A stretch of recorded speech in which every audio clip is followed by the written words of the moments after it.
We got a live stream working. Okay. My name's Moshe, and I'm coming to you from Israel in the Galilee. Today is Yom Rishon, or Sunday in English, and we're at 7:44 in the morning here in Israel. We're not in the same time zone as most of the other world, and it's the 12th of October. And our weather's pretty pleasant, although it seems overcast today. Yeah, it's going to be cloudy today. I don't see rain. High of 81. So it's kind of pleasant. The dogs are having a ball. They're spending a lot of time outside. The birds are singing and chirping all the time. They're liking all this weather. Everybody wants to likes not being in the heat anymore. We had so much heat. Oh man. It's every year you get that. I call it punishment weather. We got a new war. We're going to talk about Pakistan and Afghanistan. Russian troops are on the Estonia border. We're going to get into the backstory with the Tennessee ammunition factory that blew up, and 16 or 19 are dead, plus wounded. I think the death count is 16 so far, but there's missing people. So it's going to go up. And quite a tragedy. And we're going to talk about a very mysterious coincidental accident in Egypt involving diplomats from Qatar, who are our enemies. And there's a lot of other stuff to cover. Believe me.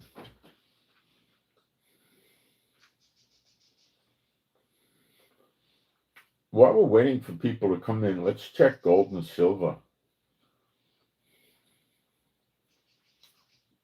That's important. It tells us a lot about the economy of the world.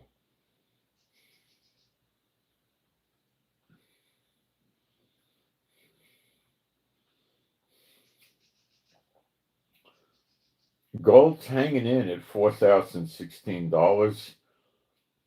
Silver's doing nicely, $49.89. Not bad. Platinum is a little under 1,600, $1,592. Palladium and rhodium, I don't pay attention to those. I would only invest in gold or silver.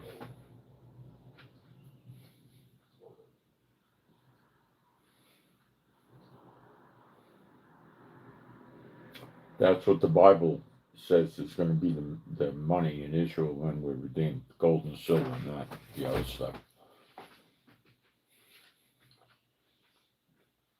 They use rhodium for plating. It's like a protective agent or something over metal.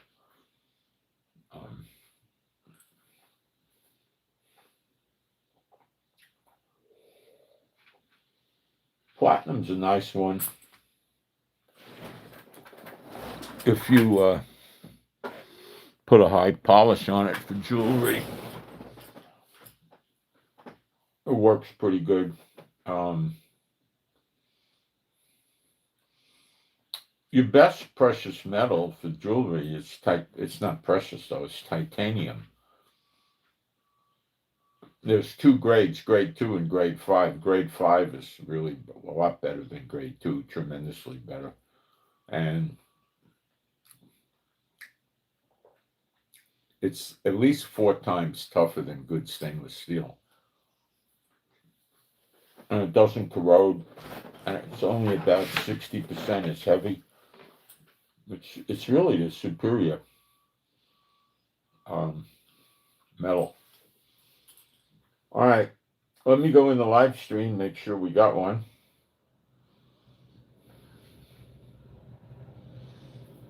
But don't let them fool you. With titanium, there's 2 grades, and they're huge. Let me go in the live stream, make sure differences. The grade 5 is what you want to go after. But But don't let them fool you with titanium this.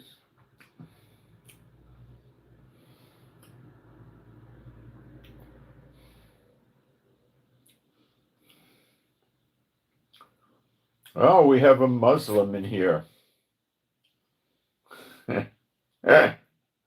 I enjoyed your comment. I thought it was very funny.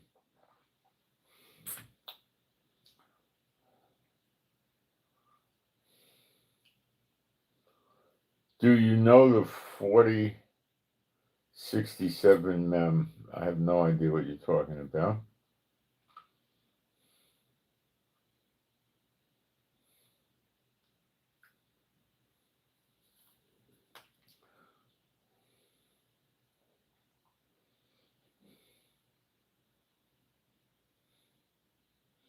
Somebody posted $20. I have no idea why.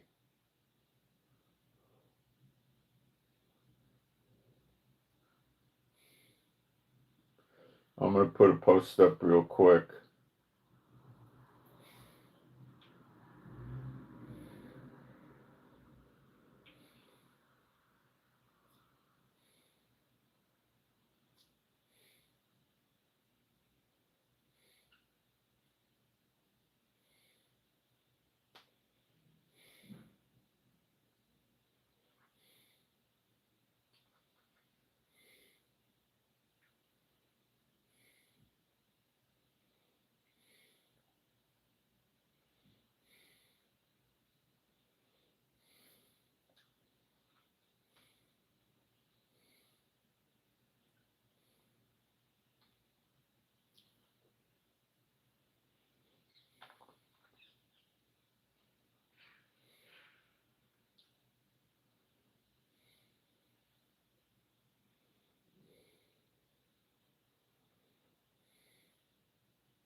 I'm getting rid of the garbage here.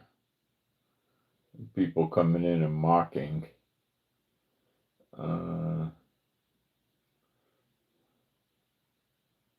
Okay. Being a Bible believing site, Old and New Testament, I'm going to do some praise. There is no God like Jehovah. There is no God like Jehovah. There is no God like Jehovah. There is no God like Jehovah. There is no God like Jehovah. There is no God like Jehovah. There is no God like Jehovah. There is no Messiah like Yeshua. There is no Messiah like Yeshua. There is no Messiah like Yeshua. There is no Messiah like Yeshua. There is no Messiah like Yeshua. There is no Messiah like Yeshua. There is no Messiah like Yeshua. Okay. Moderators are not in yet, but I don't think they are. But they'll be here shortly, I'm sure.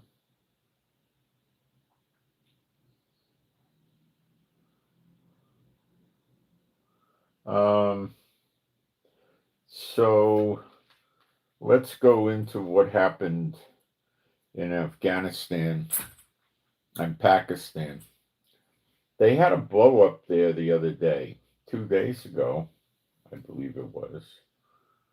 Oh, let me tell you about Qatar first. So they're having a meeting in Egypt today about Qatar. They decided to give this meeting a name. They're calling it a summit. Not today, tomorrow. Tomorrow. They're calling it a summit. It's on Monday in Egypt. They're calling it a summit. What the heck is a summit anyway? But anyway, and Donald Trump is going to lead it.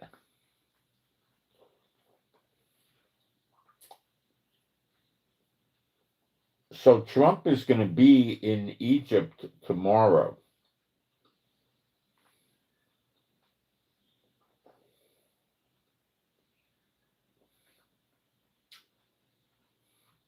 And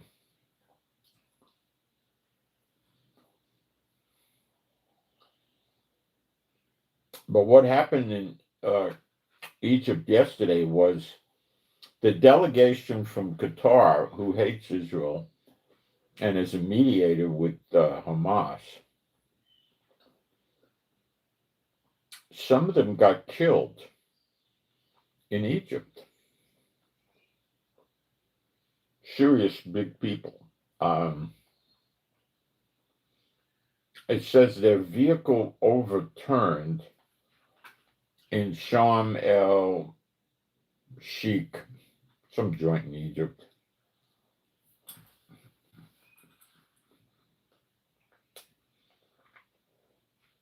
And there's some dead and some in very bad condition. Let's keep going.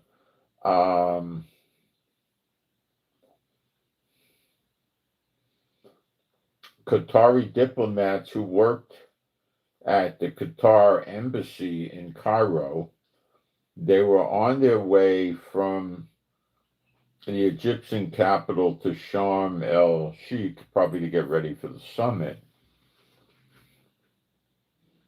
An Arab source reports the names of the victims of the accident are the Deputy Prime Minister of Qatar. That's a big deal. That's a big name, Deputy Prime Minister of Qatar. It's like a vice president in America. Abdullah Ghanim al-Hiyan. And the other one is Hussein al-Jaber. And another one was Abdallah al-Kuwart, something like that.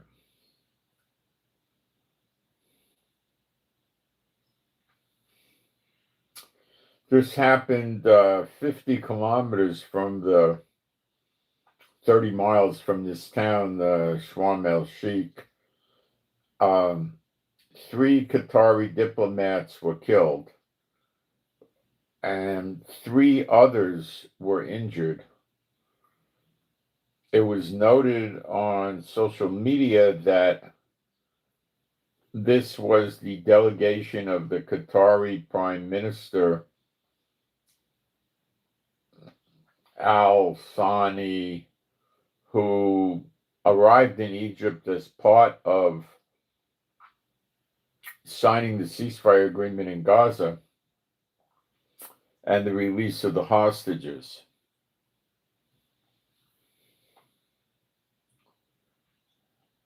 So we could say that this is just a coincidence and something just happened, right? Or we could say we're very suspicious when we get involved with coincidences, which is my position on this. They probably were intending to double deal dirty against us at the summit meeting. I don't know exactly what they were going to cook up, but I imagine it was no good. They're no good. They're always working against Israel. They corrupt European countries to go pro-Palestinian. There was a song I put up on my Telegram yesterday. Some of you might have picked it up. There was a demonstration that was pro-Palestinian in the UK yesterday, that the citizens, not the immigrants, the citizens went out in the street and blocked their protests, singing words from that song, I believe, which had something to do with Palestine and the sun never shine. And they broke up the protest. The people in the UK are getting sick and tired of being terrorized on the street. Their women are afraid to go out at night. They're afraid. They're starting patrols. And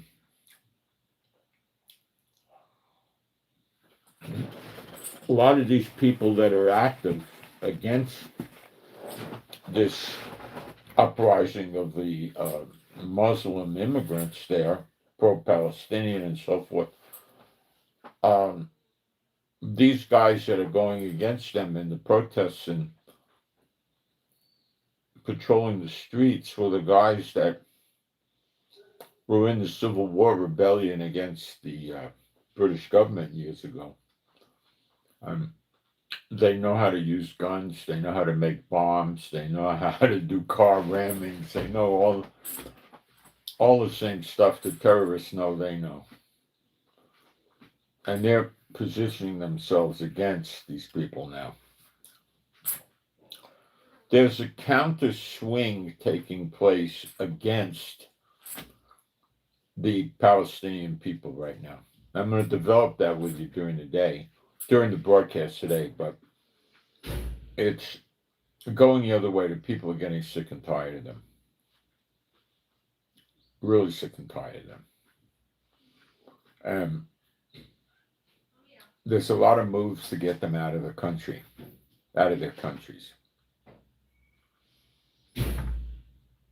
Just like they got defeated in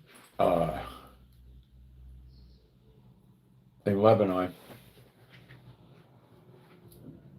Utterly defeated, I would add. Utterly defeated in Gaza. Syria, their anti-Israel, anti-Semitic leader just ran away. He took all the money and just left the whole place. Such a highly ethical fellow, huh? Yeah. And the new guy that's coming in, that's there, Giuliani, you're so scared of us. Every time you turn around, he wants to make a peace deal with us. Of course, he'll break it when it's convenient. We know that. Iraq is scared to death to do anything. They've just been sitting on their hands for many months.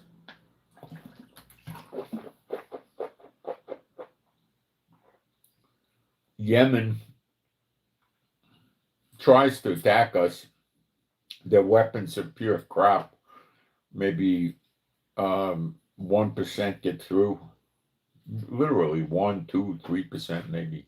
I don't think it's more than 2%. Almost nothing.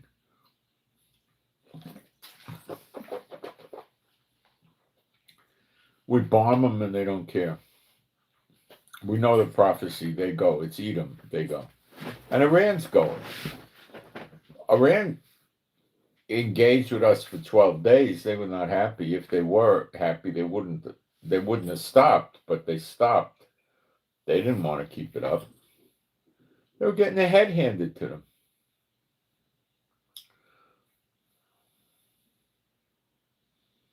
Okay? And my word to them that open up a big mouth to us, like Erdogan, the guy that was in the chat, and the others, is, hey, Zechariah 12 waits for you. Come. Come. Your worst nightmare is waiting. Just come. That's what I say. Because I know what's going to happen. They don't. They don't. There's a song flying around on YouTube that I think the title is Allah is a Zionist. Allah is a Zionist. It's very funny. There's another song I put up on my Telegram a little while ago. It's called California Leaving. There was a song made in the, some of you young uns don't understand what this is with California. I'll explain it here. Starting around 1964, well, let's say 65 and 66 were the big years. The peak was 67, 68. The hippie thing, the hippies would go, the big thing was to go to California. They would go to San Francisco. So there was a guy, he died recently. He was a very good musician. Can't remember his name.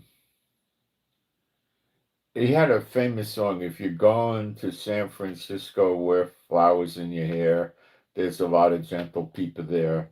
You know, now, I was there around 70, but I was not in the city, and I was working in law enforcement. I was carrying a badge, so I wasn't, packing a gun. I wasn't exactly hippie material, but I did go to the Fillmore East once to see a rock concert. I was carrying my gun and my badge, and I went in there. It was all full of hippies, but I enjoyed it. Uh, I never bothered that. I mean, I had a guy once come over and try to sell me dope in the street. I didn't do anything to him. I just told him no and walked away. But they, um, so everything was go to San Francisco. And when they got to San Francisco, they were living in the street or crashing in some house where there were 15 people in the house. They were living in Haight-Ashbury, which was a neighborhood that they gravitated to. And before they gravitated to it, you saw regular people there. People that would get up and go to buy fresh vegetables and milk and bread and fruit, and they're regular people. And it was changing rapidly.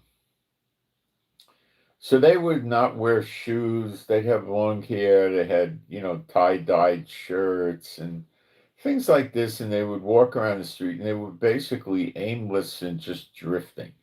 Many of them would come and drift around for a month or two and say, I had enough of being a hippie, and go back home, go to college, go to work, or some get drafted. Most of the hippies didn't make it in the draft. They went down for the induction, and they usually didn't pass. They would go see the psychiatrist, and they didn't get anywhere with it. And some of them actually did get inducted, and a lot of them got thrown out, and a lot of them didn't. They just made it and wound up in Vietnam. And that's why you had everybody in Vietnam running around taking drugs. They were pulling this raw material in off the street. There was plenty of marijuana in Vietnam, and they had a lot of cognac, French cognac. Remy Martin, I think, was the big. I wasn't in Vietnam, but they drank a lot of cognac, which is a sweet liqueur, but it's like an 80% proof. It's a heavy alcohol. And they had a lot of stimulants that the government was giving out so people wouldn't fall asleep on patrol, like dexedrine, benzedrine type of things. And then they had, it was a lot of stolen morphine from the medical supplies, so they had a lot of that flying around there. But the big thing was beer and marijuana. They were on outposts in Vietnam, and the helicopter would come. This is literally what was going on. They would have a guys, they were, maybe 20, 30, 40 miles away from other people, so help was not close. And they were holding a post. And the thing was, I don't know, maybe 10 acres, 12 acres, 20 acres. They had varying sizes. Nothing was, like 100 acres or anything like that. That was a big base. They had those, but that was a big, serious base. They had artillery, they had mortars, they had, pillboxes, bunkers, and that was. But these little outposts, they would go to the outposts, and they were small, and they had, the guys would clean all the trees and everything, the vegetation. They didn't necessarily spray it with Agent Orange. They went out and knocked it down with shovels and machetes and whatnot. And so they had a clear view, and they put multi-layers of barbed wire fences, razor ribbon fences up, and they had sensors. They would hang things like take beer cans and put pebbles in them and hang them there so it would make noise and they'd hear it, because these guys on the other side against the Americans were very good at stealth. So at night, when there was no moon, they would crawl very slowly. Maybe if they were crossing 100 yards, they might take 3 hours. They very slowly would crawl, and they put mud and dirt on themselves, and it was at night. And they would try to get right up to the fence and then cut the fence with some clippers, and squeeze under the fence and get in, and then maybe throw a hand grenade or shoot some soldiers with uh, a rifle, and then try to get away if they did. And they had sometimes there was landmines, not that often. That sometimes, and they had claymores, which was a big piece of explosives like this, pretty thick, that you pointed in one way, and you had trip cords. So if they hit the trip cord, the thing would explode, and it fired lots of pieces of shrapnel. Very, very deadly. Deadly, deadly. And they had those out there.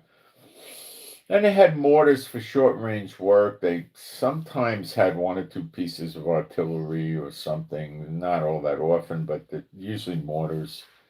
And they had squad machine guns, which were 50 cal with belt fed.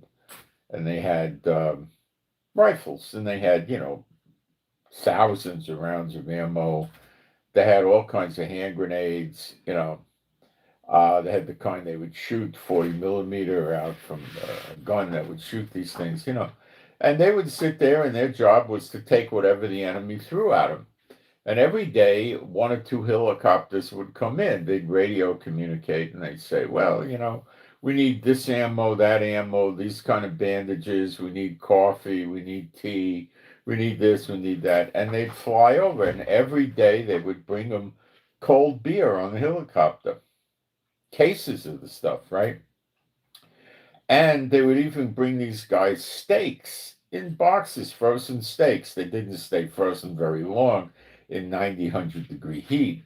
You didn't have to worry about throwing them out. And these guys had grills, and they would be out there cooking their steaks. And I guess they had baked potatoes and stuff with it, French fries, whatever. And they were drinking beer, and it was 90, 100, 103. It was hot. So they would drink the beer, and it would just sweat right out. They didn't really get very inebriate, drunk, unless they were trying to guzzle the beer.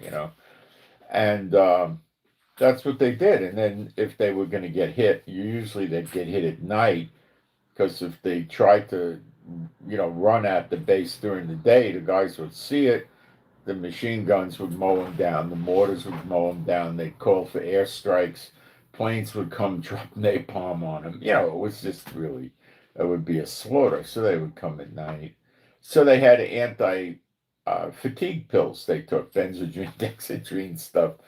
And they would take those during the night if they were on watch to stay up. And, it was just a zoo. And they would smoke pot. They'd smoke pot during the day. They'd smoke pot at night. It was crazy. And they took the stimulants with it and drank the beer. And, it was a lunatic asylum. So I digressed. How did I get there? I don't even remember what I was talking about now. So anyway, California, yeah. So this guy did a parody song. I put it on Telegram. It's hilarious. It's really well done. Off the Mamas and Papas were a very popular group then in Los Angeles, and they did a song called California Dreamin', because all the hippie age kids that were in America thought that if you went to California, it was the best place to be during the years of, let's say, 65 to 68, 69. At 69, it was tapering. It was still going, even into 70. Yeah, it went on. By 70, the hippies were pretty cooled off, okay? The hippie stuff actually continued. I was living in San Francisco later on. It continued to work. It was going on until 72. It was really, at 72, the people were switching to disco and let's get a job. The Vietnam War was tapering down, came to an end in 73. So it was the beginning and the end of the hippie thing by then, but it was actually tapered off around 70. You know, they 69 they had the Woodstock and the Atlanta Pop Festival and several others, and so this song is, California Dreamin'. It sings about I want to go to L.A., and L.A. was the worst place really. um, it was a good place if you wanted to work and make money. L.A. was the place to go to, not San Francisco. San Francisco was harder, but the traffic was terrible, and it was not a nice place. San Francisco used to be a really nice place, but they ruined it. They started to ruin it. And then after the hippies left, the gay people decided they wanted to make that one of their main home bases in the world, and they flooded into the place. And that was a whole other different type of thing, because a tremendous amount of them worked. They were interested in staying in San Francisco, because if they went back to their home city, they would be picked on and made fun of. So they went to San Francisco, and they tried to get jobs, any kind of job, any kind of secure job, a county job, a city job, a state job, a federal job, work for a big company, anything. And they wanted the security, and they took the low pay, just so they could stay there and finish their life there. They didn't have any interest in ever going home. And it was a crazy place. Around Christmas, you had all kinds of suicides there. It was just a weird. So they flooded in 78, but you had several years in between where it was really nice. 72, 73 was really nice. 75, 76, 77, it was starting to get bad. 78, it was falling apart slightly. The traffic was horrible. The prices were starting to go up, but they were still affordable. The crime was getting really bad, the street crime. Cars getting broken into, houses burgled when people weren't home. Some strong arm robberies in the street, and then they started with the alternate side of the street parking around 79, 78, 79, and it was over. And the tourism flooded in. It was over.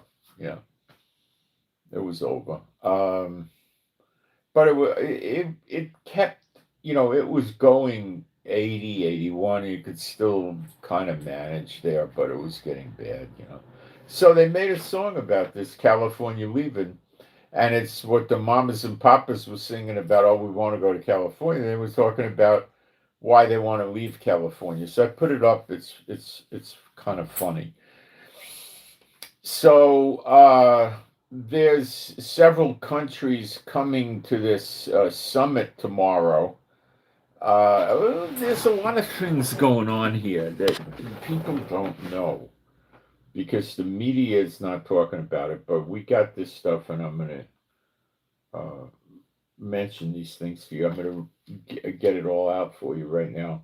First, we got a few prayer requests, and that's important, especially for the people we're praying for. Okay, so the first person we're going to pray for is AH, Alpha Hotel. We do initials for their privacy. So AA, God knows who they are. AH, Alpha Hotel, AH. Okay, the prayer is for the person to be healed and does not have cancer and does not need surgery. But if the person needs surgery, it would be, a good surgery, easy surgery, no side effects. Okay, so that's for AH.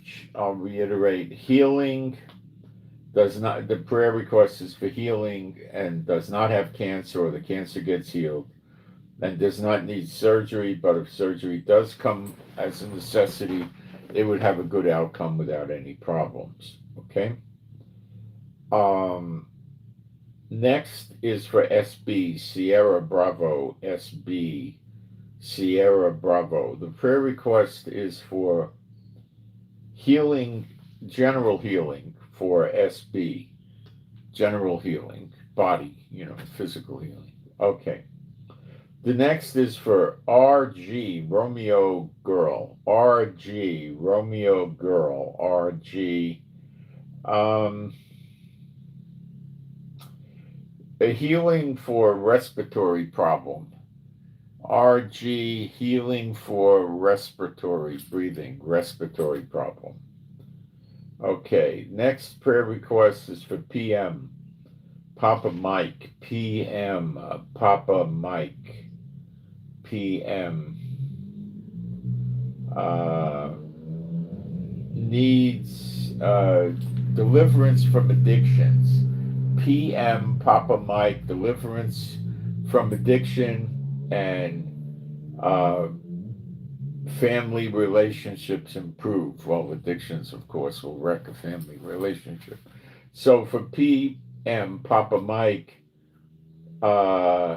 addictions, delivered from addictions and improve family relations. Okay. Those are our prayer requests. They're very important. We do get good results. And that's that. Okay. Venezuela, that's Maduro, goes to the UN and is asking for an emergency meeting over military action, saying it expects armed attacks soon from America.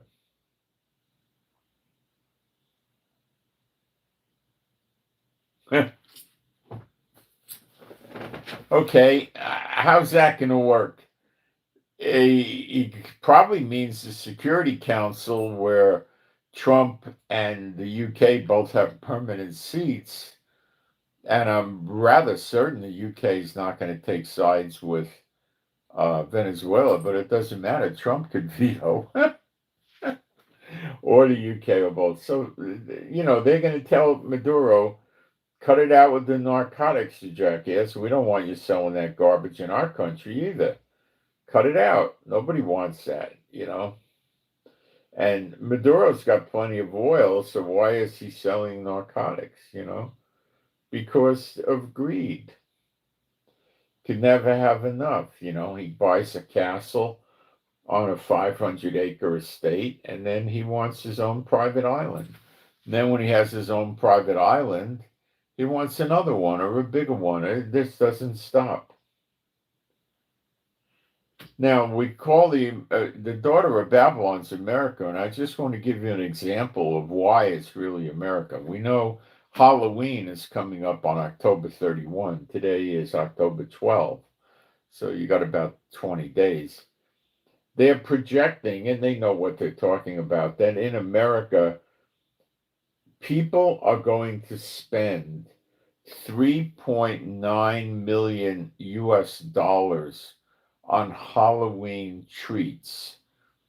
So this is the heyday for all the candy manufacturers. This is their Christmas. On Christmas, you don't get an overwhelming amount of candy being bought or sold. They like to eat turkey and ham. For some reason, they don't eat salmon and steaks. I don't know why. I mean, why couldn't you eat a porterhouse or a ribeye steak on, I don't know. I don't do Christmas, so I'm probably not a good one to ask. Okay, so 3.9 billion with a B, and chocolate seems to be the most popular. So this is probably something they start gearing up for in June, May, June. They probably start doing a lot of the candy run, then they stage it in the warehouses. Then it gets shipped out probably in August and September. Maybe July and August even. They get it all ready to get out and put on the shelves. And I imagine it's been on the shelves for 2 weeks now, I'm guessing.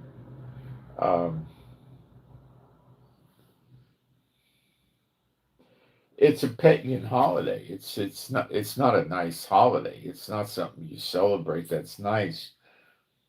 People dress up like goblins, dead people, zombies, witches, and no, it's not nice.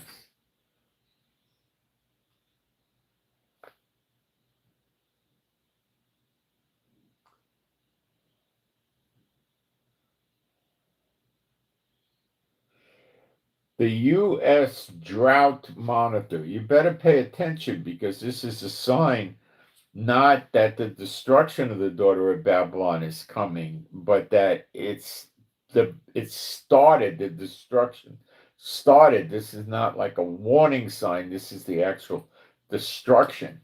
Okay?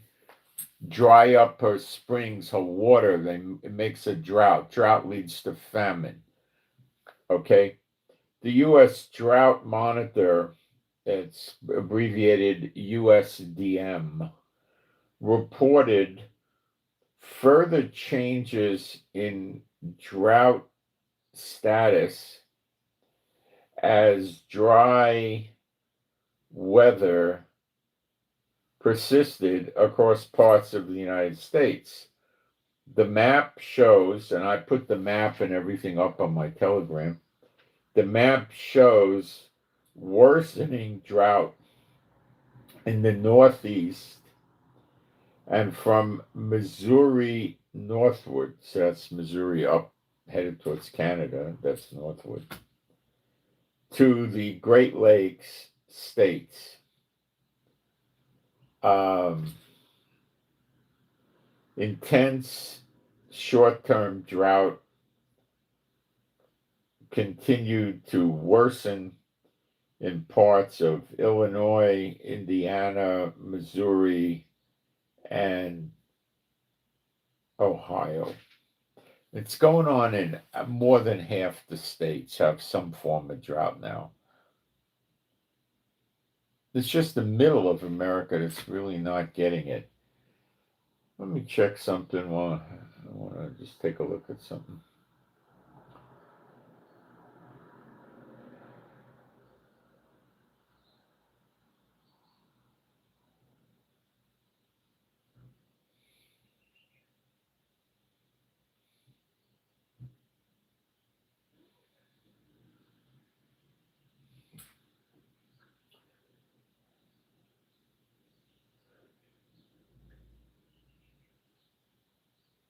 What's interesting is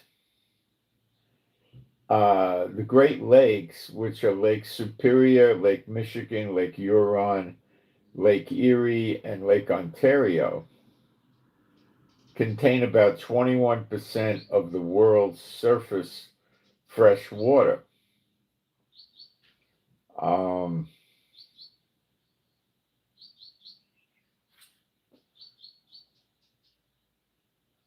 Let's see if Great Lakes is getting any drought.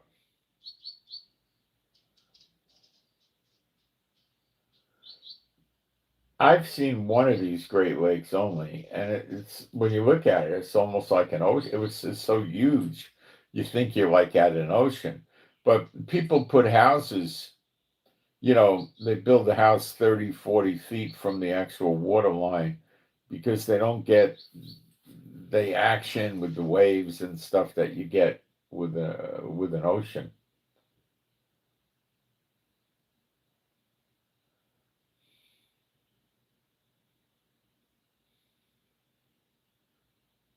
Let's see if there's any drought.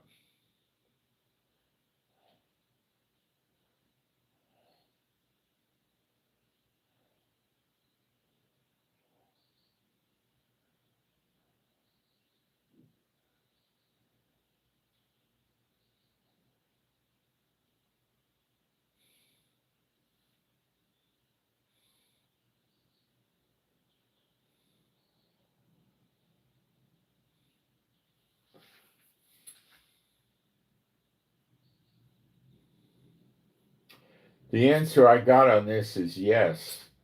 Parts of the Great Lake region are experiencing drought conditions, though it's not uniform across the entire area of the basin, or basin they call it.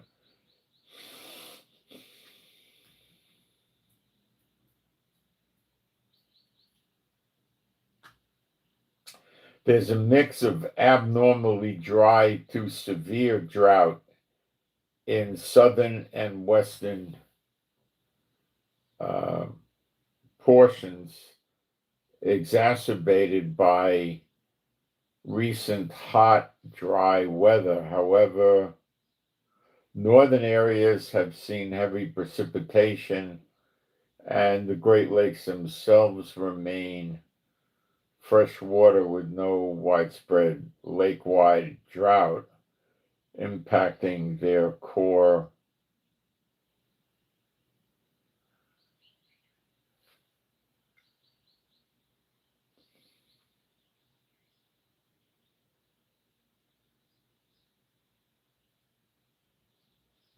So there is problems affecting the Great Lakes also.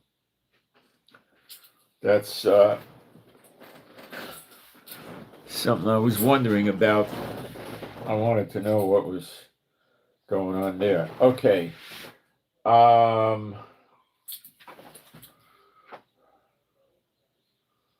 Let's get back in.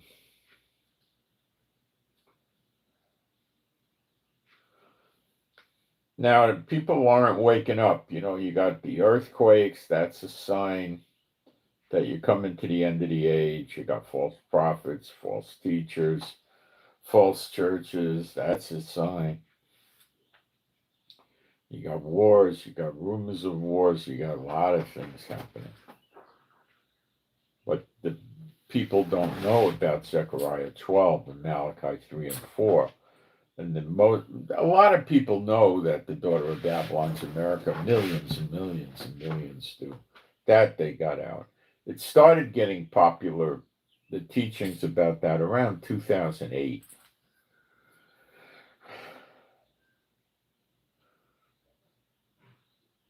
Now, good old Trump, 22 states are in recession or close to it. That's economic stuff.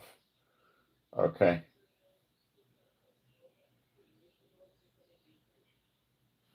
Speaking of lakes, Iran had an iconic lake that I forgot the name of it. It's in western Iran.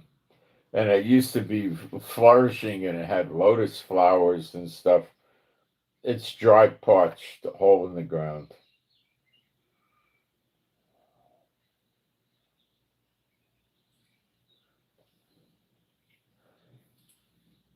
They're really suffering from a severe water shortage in Iran. Now, is that a coincidence? Of course not.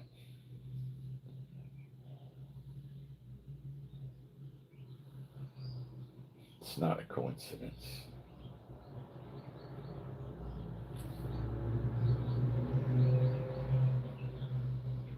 People say, oh, lakes dry up all the time. Yeah, but they don't want you to understand what's really going on.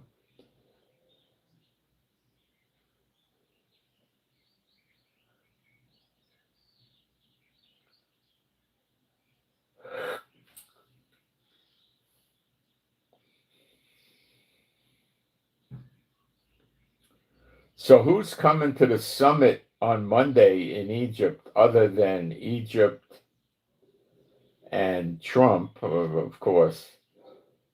The UN's Guterres, I think he's the head of the UN, a delegation from UK, I don't know which leaders, also from France, Italy, Spain.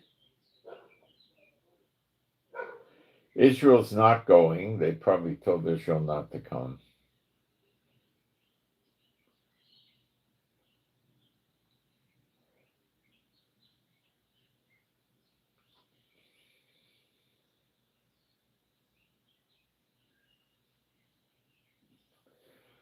So this is going to be an interesting summit. And they're supposed to be returning the hostages on Monday. Now, what Hamas is doing is, first of all, there's rather heavy fighting in Gaza, not against Hamas, not fighting the IDF, Hamas fighting this militia group that Israel was backing, that are armed, that were protecting humanitarian aid against Hamas. So Hamas trying to get more control back because they don't have to worry about the IDF killing them in the street, is going after and shooting and trying to kill these other guys. If they were going to evacuate, disarm, and leave Gaza, they would have no reason to go kill these guys.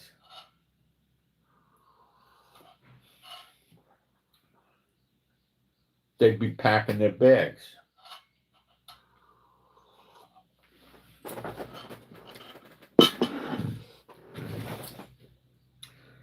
Hamas ain't leaving. As far as I know, they're not leaving. And as far as I know, all the statements coming out from Hamas is they're not disarming. So they're trying to structure this thing that they could stay there as a shadow power. What do I mean?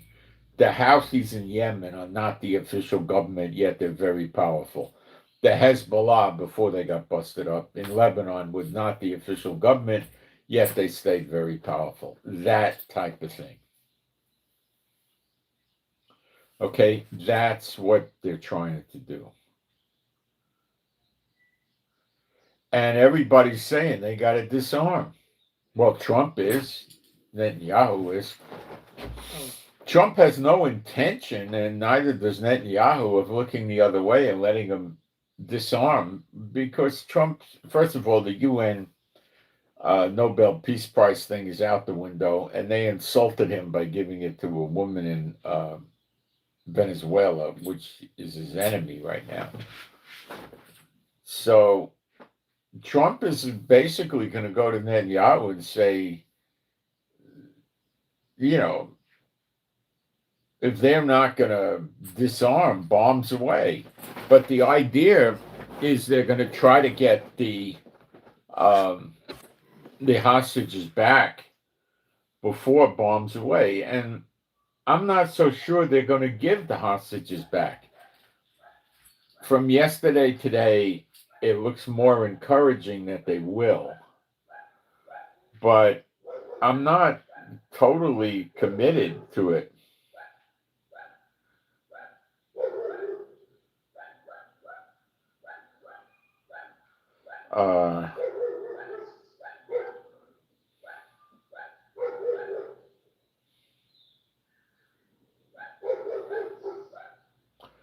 There's been rain in parts of America, I agree.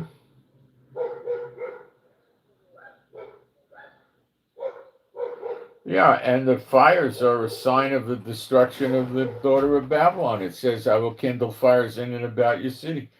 I put the fires up on Telegram every single day. There's 2 or 3 new fires in California. And then you got Oregon and Washington and other states are getting them every day.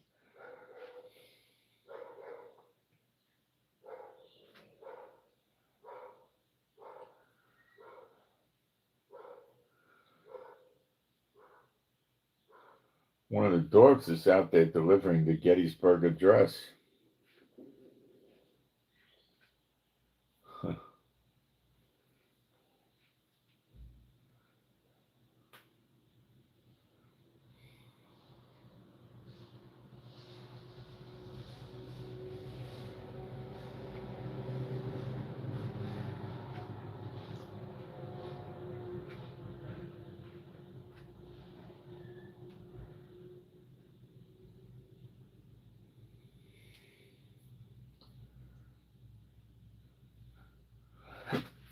Okay.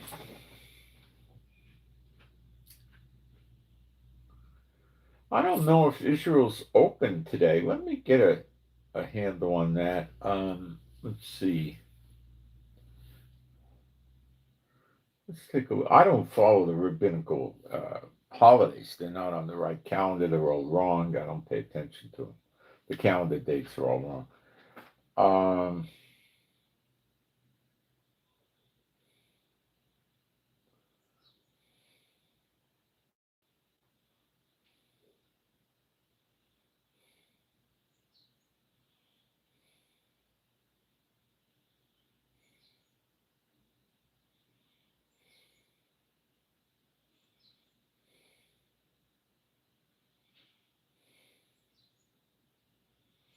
let's see, I know the school kids are out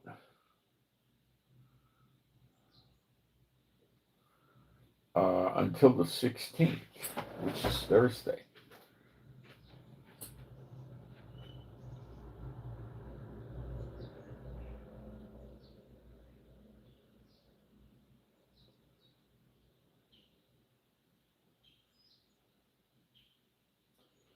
Sukkot runs until the 14th.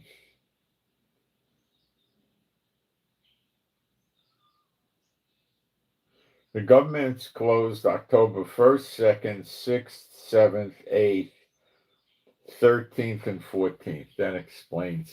It's trying to get some supplements delivered, and they're not delivering them until Wednesday. Now I understand why. Today and tomorrow are more holidays. Oh, they love their holidays here. I remember many years ago when I worked for the kibbutz, I used to enjoy getting these holidays. They were crazy holidays, long holidays, all kinds of holidays. I don't remember. I think it's Sukkot. The employers give you in Israel. They give you we call it a basket, a gift basket. I'm pretty sure it's Sukkot. I don't remember. There's nothing in the Bible about this. They give you a basket, and the people in Israel, the workers, all talk about how good of a basket they get. Some companies give you a better basket than others, depending how much money they make. What do they put in the basket? I got them in the past decades ago. What do they put in there? Usually you get a bottle of wine. You usually get crackers, cheese.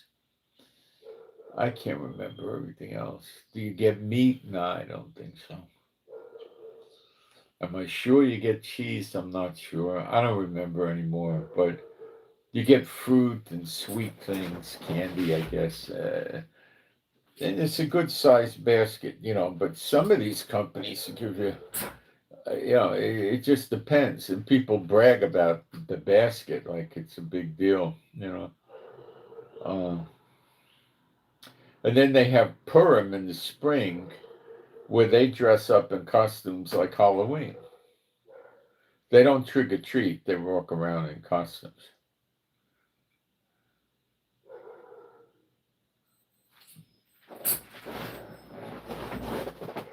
So I guess the costumes that they can't sell in October, they probably wind up sending a lot of them to Israel as discounts.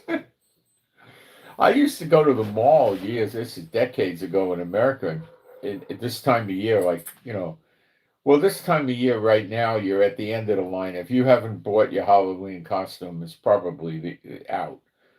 If you want to get a really top-notch Halloween costume, you got to do it in September. They got stores that, specialize in that in the malls or something, and they got these masks. This is decades ago. They're big. One thing went over your whole head. It went down here. Most gruesome things, like living dead masks. Hold on a minute. Hey, shut up! Check it! Check it! Check it is Hebrew for shut up. I think the other dog, that's not my dog. The other dog might know Hebrew, so I tried that, but it didn't work. Doesn't know my voice. My dog shut up. Oh, now it's shut up.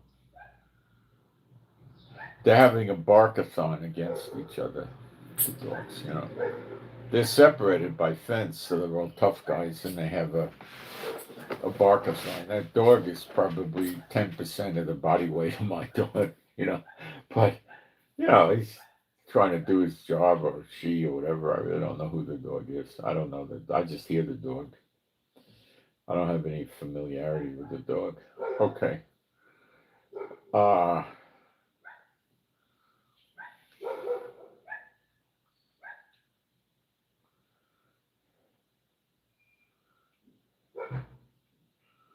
So I don't know if Hamas is really going to go through with giving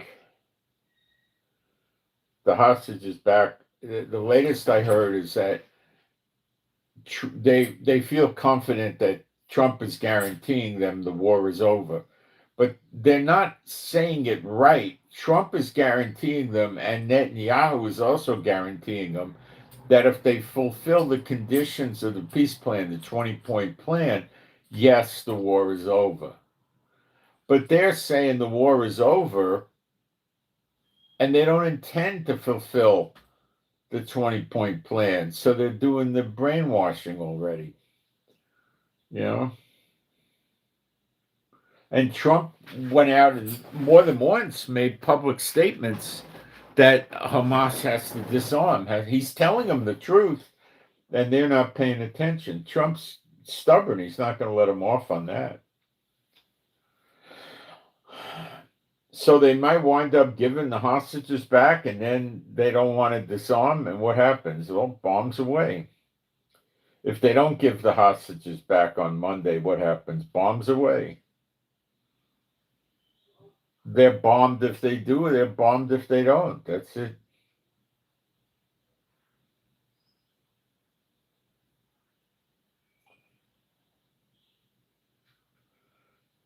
They're also fighting about the prisoner list of who we're going to give back and who we're not. And some of the people on October 7th were not returning those prisoners to them, and some of the leaders were not returning to them, and they're belly aching about that. And that's okay. They can bellyache, but they're not getting them.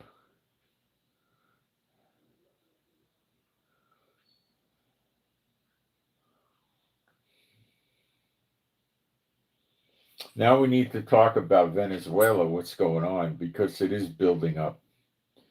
It started out with 3 Navy warships around August 20th.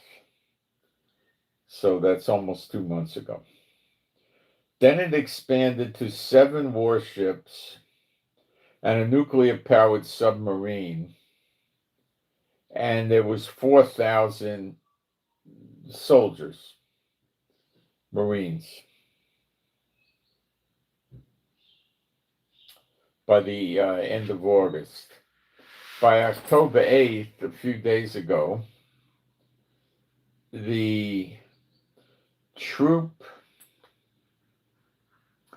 numbers grew to 10,000 across the southern Caribbean and Puerto Rico, including additional assets for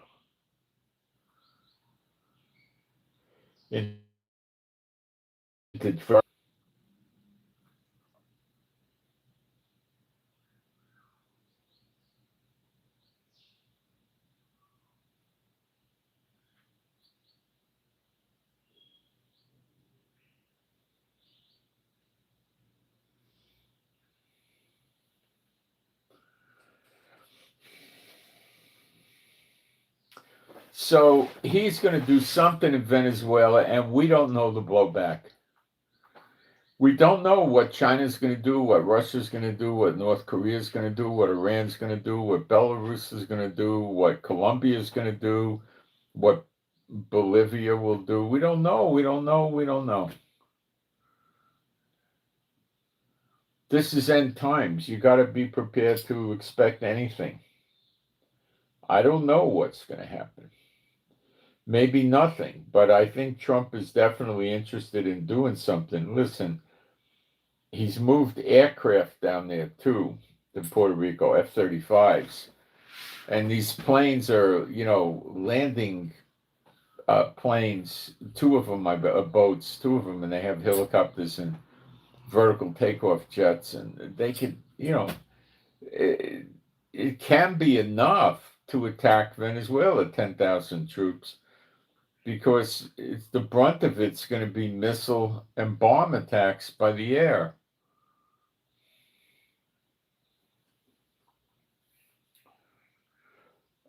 Philippines had a big earthquake the other day, and then after that, they picked up a 6.0 and a 4.3. Those would normally be considered aftershocks, I guess.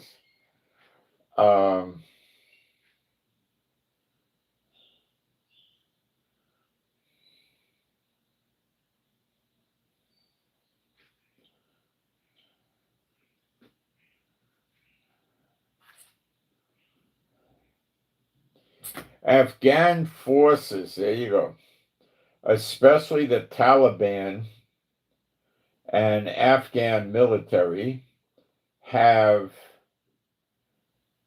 initiated attacks on Pakistan border, the border positions, making a significant escalation in the smaller scale war that started. Pakistan seems to have started it.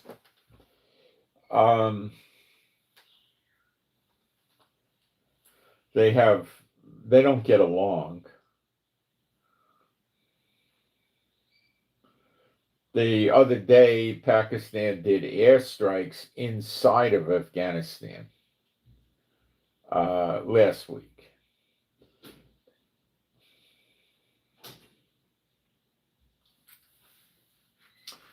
And the Taliban said that was a violation of sovereignty. Well, I think they're right. However, the broader context involves mutual accusations with Palestine claiming Afghan territory. They always want the territory, don't they? Afghan territory is used as a safe haven for anti-Pakistan militants like the Taliban, Pakistan.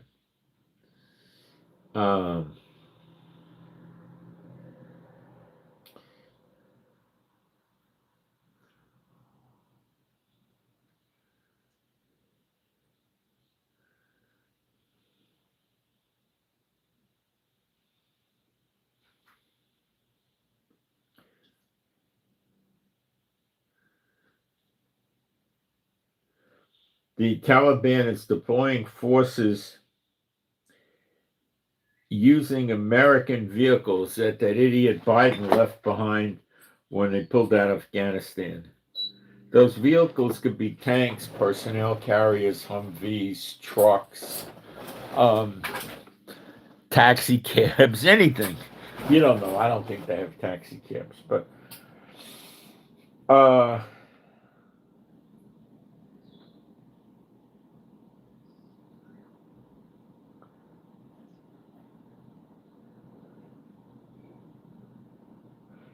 so the Taliban has managed to seize several Pakistan outposts along the border between the countries. See, I think the Taliban are crazier, more lunatic, gung-ho fighters than the Pakistanis, who aren't so, they're pretty nuts in their own right. But I think the Taliban are tougher, more battle-hardened, maybe.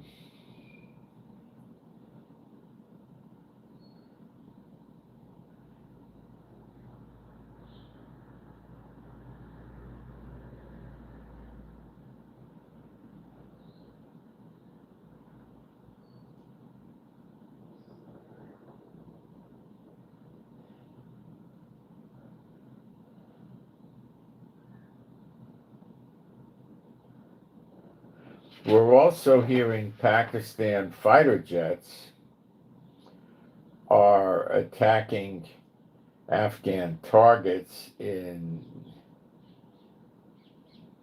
Jalalabad and another city.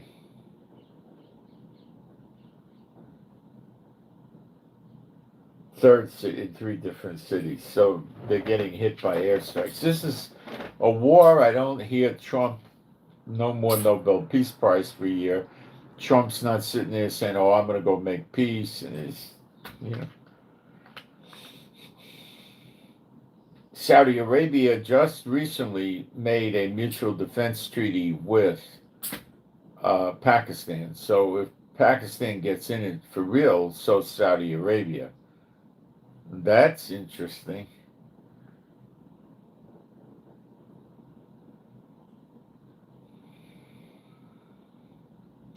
So that ammunition factory in Tennessee that blew up 16 with 19 dead, plus a lot of missing people and all that, they were making 155 millimeter artillery shells, which is standard, American NATO large artillery piece shell.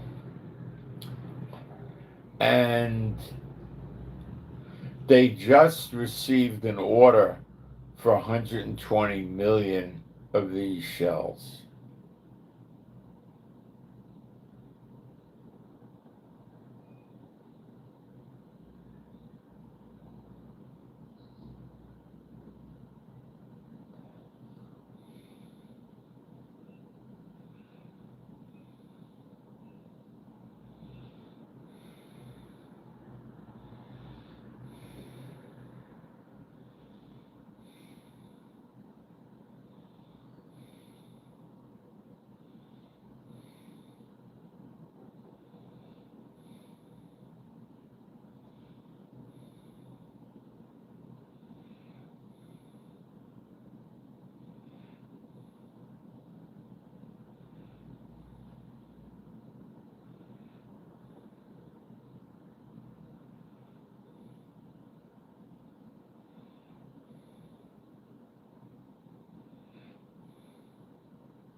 So we got another war going on.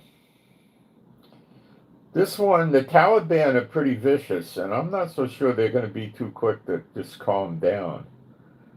So that military factory that blew up, I don't think it had anything to do with the Taliban, but I think it was Russian sleeper agents. That's what I think happened. I think they did it. The day after the contract had happened. There was a Leland High School homecoming game in Leland, MS, supposed to be Missouri or Mississippi. I forget. I haven't been there so long. 20 were shot and 4 are dead. The police have no suspects, and they haven't released a description of anybody they're going after. The school is 94% black. More people killed in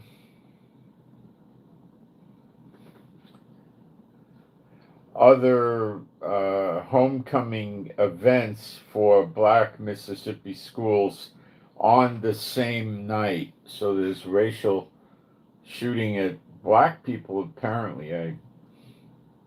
It's kind of weird, but it is the daughter of Babylon.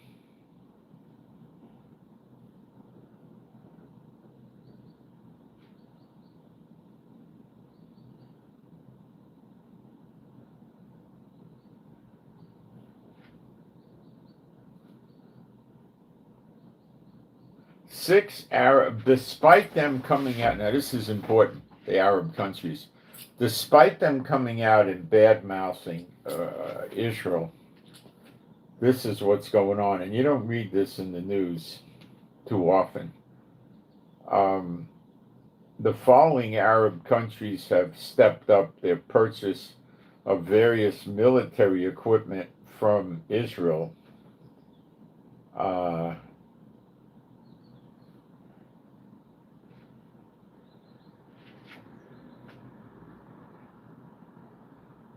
Saudi Arabia, Jordan, Egypt, Qatar, Bahrain, and the UAE.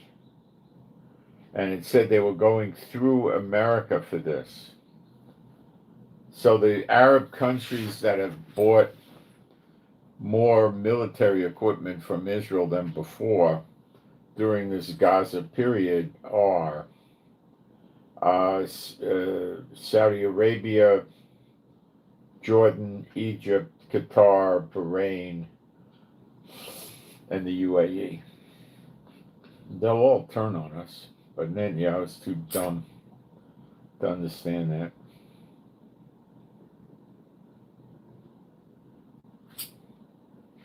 Why the Russian troops are going to Estonia? They have border disputes between Russia and Estonia, and this is a function of that. And there's not any shooting, but look at Pakistan and Afghanistan to give it a little time.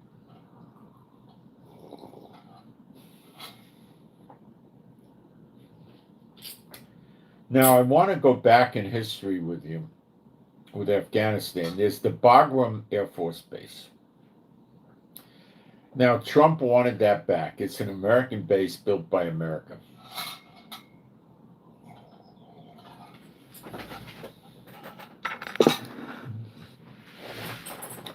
Afghanistan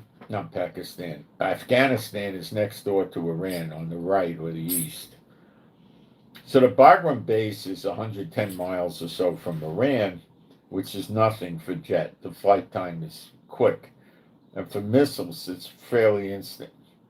So why did Trump want Bagram? Well, he could put American assets there and really attack Iran. How would that work? He'd go there, get on the base. They probably have bunkers for bombs already. Put the soldiers there. Missile launchers, missile defense systems. If he's going to put jets there, he would probably put them in armored hangars or underground. And he could easily attack Iran without any need for any refueling tankers. Ha, ha, ha. And the warning time that Iran would have from missile launches is nothing good. I mean, it's very fast. And if Iran tried to overrun the base, they would be seen assembling, 30 or 50 or 100,000 on the border. And then America would just move more assets in, probably not a lot of ground troops, but a lot of aircraft, helicopters, and planes to blow their soldiers up as they come in. That's what would be done. They could, in the confusion, evacuate the base, fall back, and just use the aircraft to wipe everybody out that was attacking.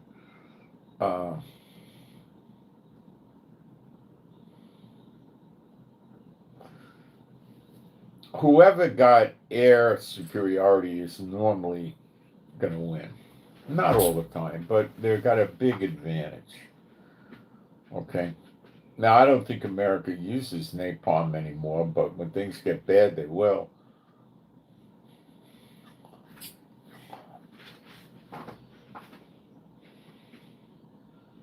Like Apocalypse Now, the guy says, the colonel there in the movie says, there's nothing better than the smell of napalm in the morning,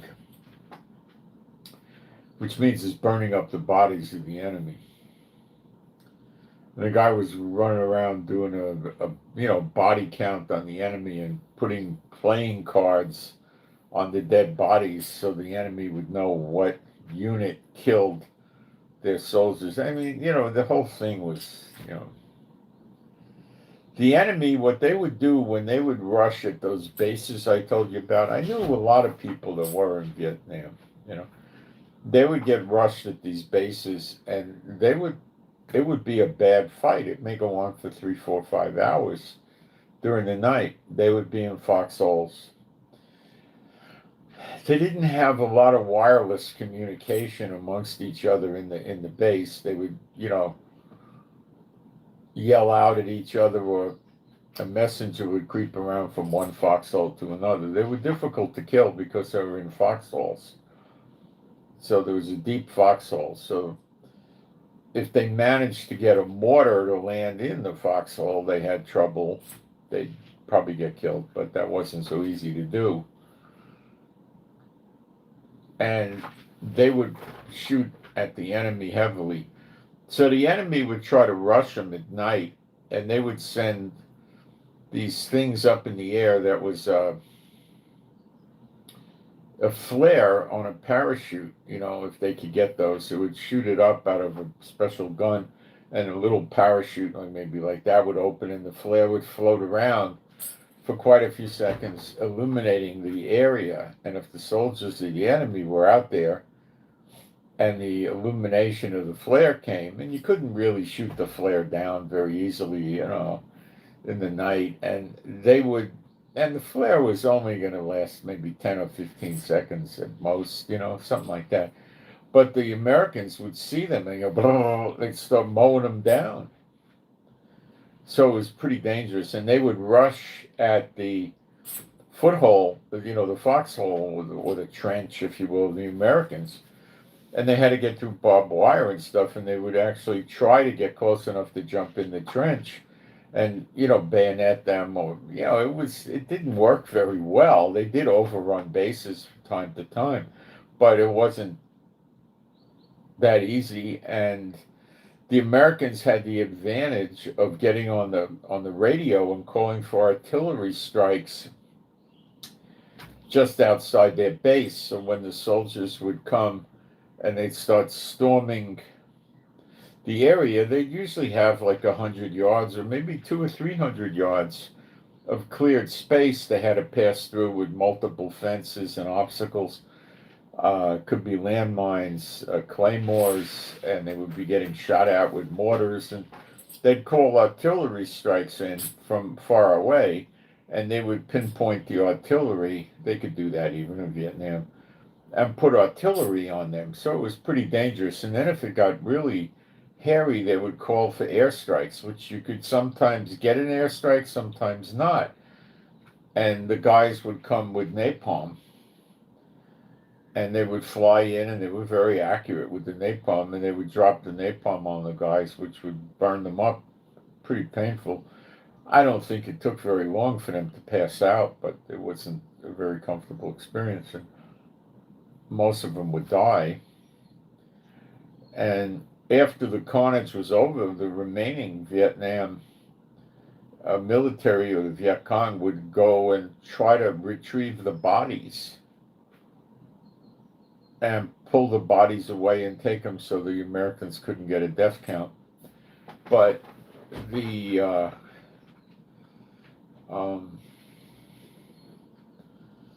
lot of times it was so bad, and the fighting would keep going until it started to get daylight. And when it started to get daylight, they couldn't go retrieve the bodies, so the bodies just stayed there. It was gruesome. I mean, it was just a bloody war. Civilians were getting hurt and killed, and no, it was just, suicide bombers, and they were in tunnels, but the tunnels were, 4 or 6 feet deep, they weren't very serious. Terrible thing. And, the people in America were waking up. They were sitting there saying, what are we fighting this thing for? We're going to stop the spread of communism. It was getting really stupid. Nobody wanted to put up with it, So they had to end the war. They lost, America lost. Nobody wanted that, Nobody. The kids that were there fighting didn't know what they were fighting about. And the war was being run by colonels and generals that were left over from World War II. Most of the colonels and generals were in World War II. They might have been second lieutenants or captains, but those were your generals and your high-ranking, your full-bird colonels and your colonels. And they were treating this like they were treating World War II, which was, a far more justified position for America, to put it mildly. America had a justified position in that thing, I would say.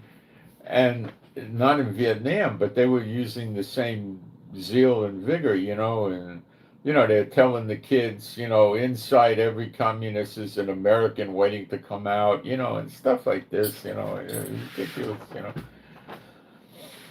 So anyway, you're all hearing, that everything's going to be honky-dory with Hamas. It's not. It's not. I don't know what's going on. Unless the UAE, there could be a number of things going on. One is the Arab states could have gone to them and told them, listen, we're done. We're not giving you any more money, support, help, anything. You end this. It's over. End it. That's one thing. The other thing is end it and we'll support you and we'll militarily back you and stuff like that. A possibility, but slim. So I don't know what they're trying to do, but the fact that they're trying to eliminate this militia there would tell me they have no intentions of leaving Gaza, and since they're enemies with this militia which Israel is arming, they're not going to give up their weapons.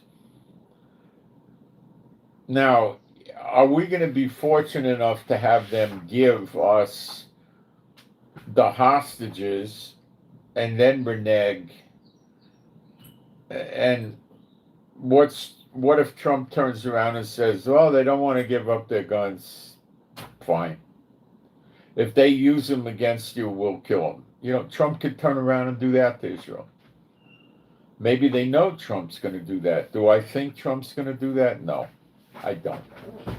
Is it a possibility with Trump? Oh, yeah. Oh, yeah. So what happens if this war does flare up again? Well, Israel gets hated worse than they did before.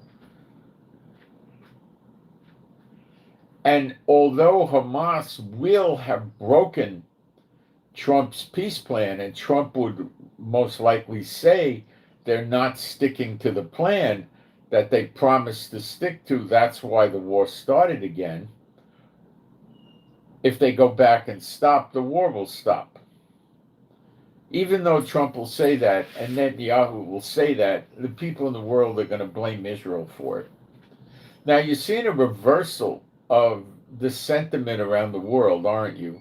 Where people are starting to turn more against the Palestinians than they did in the past. In Europe, Italy, you're seeing it in the UK. Now, some of the world leaders are still committed to this, but, some aren't, the people in Turkey, Erdogan, she was given a speech, I know what I said, was given a speech in Turkey, and the people were rallying to Erdogan, you would say, but it's Erdogan, I believe, in the pronunciation. And he was, this Erdogan creature was sitting there, while I'm going to Gaza right now, the people were chanting, we want to go to Gaza. So he's saying, well, I'm going to go to Gaza now, but you'll go later. In other words, he's talking about setting him free. The Gazans free, killing us, right? So what I wrote in my telegram is I said, listen, Zechariah 12 awaits you. Come to your worst nightmare. That's it. They all sit there, like the guy in the chat comes in, telling me how I'm going to get killed, and all that stuff. Yeah. Come. It's going to be your worst nightmare. It doesn't have to be, but the way God has it set up, you read it in prophecy, is there's going to be scared, but they're still going to come surround us in the siege, and they're going to get killed. And that's it. And they're not just warring against Israel, they're warring against God. They don't want Jehovah using Israel, having Israel as the head of the nations under him. They don't want that. They want to make believe they got this Allah thing going on, and they want to, come on, it's silly. So they're waging war against God. More so than the Hindus that run around praying to statues and rubbing the belly of a statue. More so, that's the Buddhists, rather. More so than the Hindus that like to pray to statues of women with 8 arms, More so than the Catholics that like to pray to somebody they say is Yeshua's mother, and they got their statues too, but they're not actively, in the past, the Catholics did go after everybody that wasn't the Catholic, but I don't remember them doing any inquisitions on the Jews. I don't think that ever happened. If someone said they were a Jew, I think the Catholic Church left them alone. But if somebody didn't want to be a Catholic and wasn't a Jew, they didn't like that. But maybe they did persecute the Jews too. I don't know. It was back in the Inquisition, the 15, 1600s, and, even earlier. I don't go back into that too much. They used to occupy Jerusalem, and then the so-called Christians would occupy it. They would take turns killing each other, and so what a lot of the Muslims that hate us want is they want to build up of all the Muslim states to come wipe out Israel. And what would happen if they did that? That's never going to happen. If they did, they would just go back to killing each other again, which is what they do all the time. Afghanistan and Pakistan killing each other. What do you think that is? How many other times does this type of stuff happen? It happens all the time with them killing each other. Inside their own countries, they kill each other, and it's common. Look at the guy in Syria, Giuliani, killing the Druze, which are sort of Muslims, killing the Alawites, which are Muslims, And then he also kills the Christians, he goes after them too. He doesn't want to be considered a non-equal, persecutor of people. He wants to persecute everybody, like Stalin, So, they would just go around killing each other. The way it would end with them is there'd be one Muslim left alive. What do the ISIS do? They go to other Muslims and they say, show us how you pray. And if they don't think they pray the right way, they machine gun them to death right there, right on the spot. So you see what I'm saying? You can't, a house divided unto itself cannot stand. They're going to fall down. Churchianity is going to fall down. It's divided amongst itself, different doctrines. They don't kill each other. They don't go around, a guy doesn't walk into a church and say, you're mid-trib rapture, you crackpots, it's pre-trib, and blow the church up. They don't do that. But they have strife over it, but they don't kill each other or anything like that.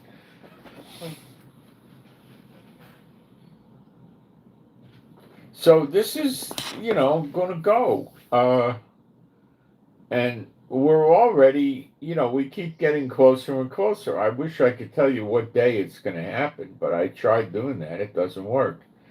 Zechariah 12:1.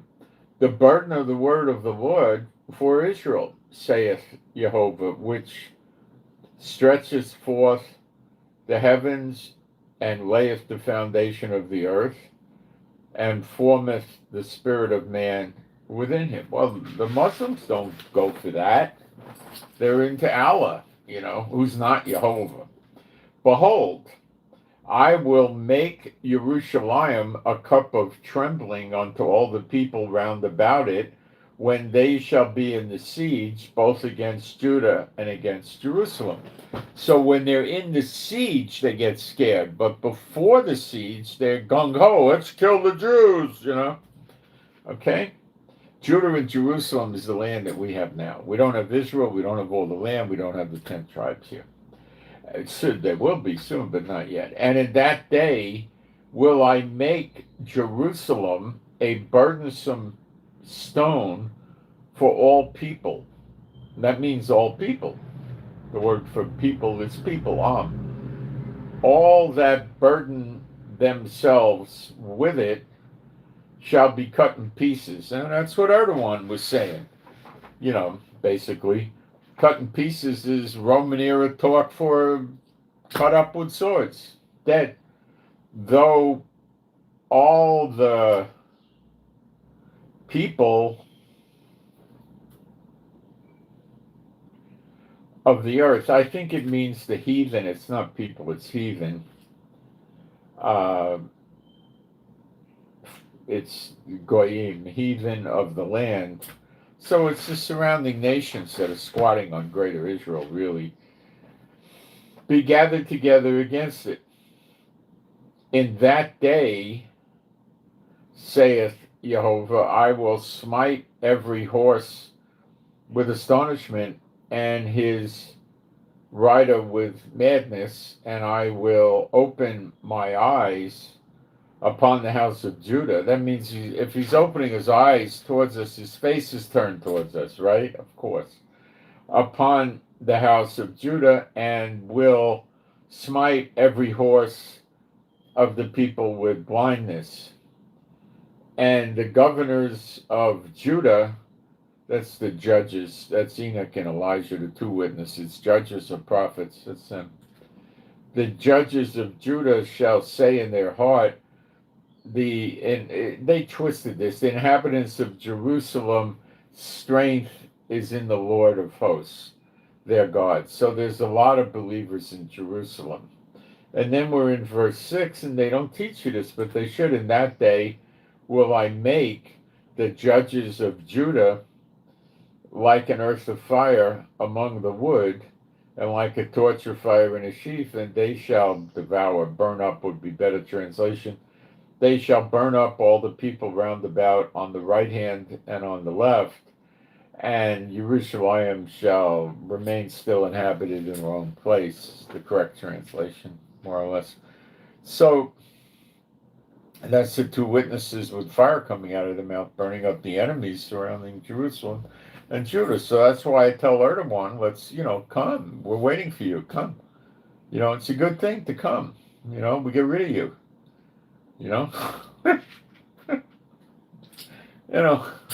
Don't be afraid.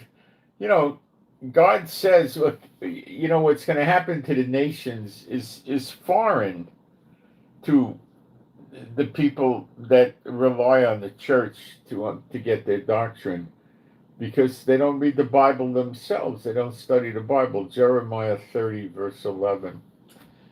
For I am with thee, saith Jehovah, to save thee. He's speaking to Israel. I'm with you to save you, but save isn't save. It's salvation you, Yeshua you. Salvation you. It's either Yeshua or Yesha. Let's see, I can look in the Hebrew. Well, it's one or the other. It just means salvation. It's not save. Salvation you. Though I make a full end of all the nations, all the heathen nations, all the goyim, whither I have scattered thee. Yet will I not make a full end of thee, but I will correct thee in measure, and I will not leave thee altogether unpunished. They're going to get a punishment, not so much a punishment, but also a punishment. They're going to learn that trusting in Trump and trusting in the IDF doesn't work. So right now it's working, but the enemies are still there. They're still in Gaza, they're still in Lebanon, they're still in Egypt, they're still in Turkey, they're still in Yemen, they're still in Iraq, they're still in Syria, they're still in Iran, they're still in Jordan, Lebanon, they're still there. Edom, Yemen, okay? Netanyahu never got rid of them. So that's how your siege happens again. They're squatting in greater Israel. And they don't want to give up buying gold-plated Rolls Royces and, diamonds the size of golf balls and crap like that. They're not going to give that up. They'll fight to the death before they, give up their oil, For decades, they live in the royal families, the dictators that run these places. They're run by dictators. Um, they, you know, they live the life of Riley. Well, it's an old expression. They live the life of Trump. They live like Trump, only more so. Palaces. These people buy yachts the size of cruise ships. They buy 400-500-foot yachts, size of a small cruise ship.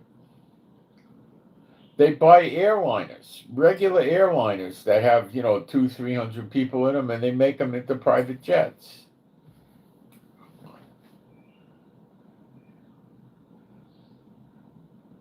American millionaires cram themselves into little jets. They got 6 or 8, 10 seats.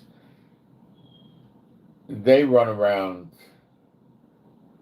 with jets that you can put hundreds of people in, but they don't have it like that. They put big dining room tables in there that seat 20 people. They put big plush office chairs. They make an office in there. They have a bedroom with beds in there. They have a bathroom with a shower in there. They got a big kitchen in there. But it's got to be a limited kitchen. They can't, cook and risk fire. They have ovens they put on airplanes. They have microwaves for one thing, and they have another one that's steam. So they use electricity, I believe, to create steam, and it creates a heat that's not going to burn the plane down. Steam won't burn the plane, and they cook food that way. And I understand that it gets a better flavor. What most of the regular common millionaires do is there's services at all the airports where you can order very, very nice gourmet meals. Okay, you could get, duck l'orange, for instance. You could get filet mignon. You could get a T-bone. You could get a ribeye. You can get a Cornish game hen. You could get lobster, shrimp. You could get um, just about anything, salmon, many, many different things, and very, very good food with fresh vegetables and fruit. You get caviar, and these meals are 75 to perhaps $250, and they come in a tray and they're sealed with a foam or a wrapper, and these are meant to be put in these ovens that steam them up. So if they're taken off, let's say at 9 o'clock at night, they'll have the meal delivered to the plane, an hour or two before, and they're going to buy. If there's 6 people on the plane, they'll buy maybe 12 meals if it's a big trip. 2 meals a person or whatever. They may buy 2 or 3 extras. Then they have things in there like a fresh fruit bowl. They'll have that delivered. They'll have cookies and cakes delivered and juices. All this stuff in there. They'll have a bill for the trip of $3,000-4,000 for the food. You know, um, you could get steaks. It's not going to be the same as going to your mansion and having your gourmet cook make you a steak, but it's going to be pretty darn good. It's not going to be anything like what you get even in first class on an airline or nothing like that. They don't spend anywhere near that amount of money. When you charter a private jet, you're getting the jet. It covers the crew and the fuel and all that, the landing fees. But when you want the food, that's your credit card. That doesn't come with the jet. And they drop thousands of dollars on food for the trip. They buy wines, and, they don't care. That's the regular run-of-the-mill millionaire. That's not the Arabs. The rich ones that have the oil, they have cooks that go on the plane, and they got more elaborate. But I can't imagine them making grill, having a grill and really with flames and charcoal bricks on a plane. I just can't see that. you hit a bad turbulence and then you're burning the plane up, and you got to try to land the thing in the ocean because the plane's on fire. I don't think they're that stupid. I don't know what else they could do. They could try a rotisserie. That might get the food to ignite. That wouldn't be good. So I don't know what they do. I guess it's down to the microwave and the steam oven. I don't know what else they do. I really don't know. Now, making salads, they can cut fresh salad. That's no risk on a plane. They can have fresh fruit. Refrigerated items like ice cream, cake, refrigeration's no problem. Drinks, beverages, whatever you want. That's not going to cause a fire. Unless they're doing some flambe idiot drink where they light it on fire, but I don't think anybody's dumb enough to do that on a plane. And then they have sofas they sit on in these planes, and they got movie screens, not little ones, they got big ones, they got walk around, they have nice, big planes. Wouldn't it be nice to have your own bedroom on a long flight? And you go in your bedroom, you get in the bed, you get under the covers with the pillow, you probably got a 5-foot screen TV in the bedroom, or maybe 4 feet, and you watch something on the TV and fall asleep, and, sleep a few hours. You're not going to sleep that long on a plane. And then get up and take yourself a nice shower. I think the showers run about 5 minutes, but that's enough to lather up. And, what you do is you turn the shower on and get yourself good and wet, and then shut the shower off, right? Then you lather up your hair, shampoo, and you put the soap on your body, and then you turn the shower on and wash it off. And then you make sure you rinse it all off, and 5 minutes ought to do it. And then you get out of the shower and you dry off, get in a bathrobe, whatever, and then get dressed, fresh clothes, and you get ready for your destination, stuff like that, or whatever you're going to do. Depends how long you're going to fly, These big planes they fly on could go, 4,000 or 5,000 miles usually without much trouble. So that's what they do. And then they have yachts that are massive. They go out on these yachts, and they don't have cabins on the yachts. They have suites on 2 or 3 floors. They have private decks just for the owner.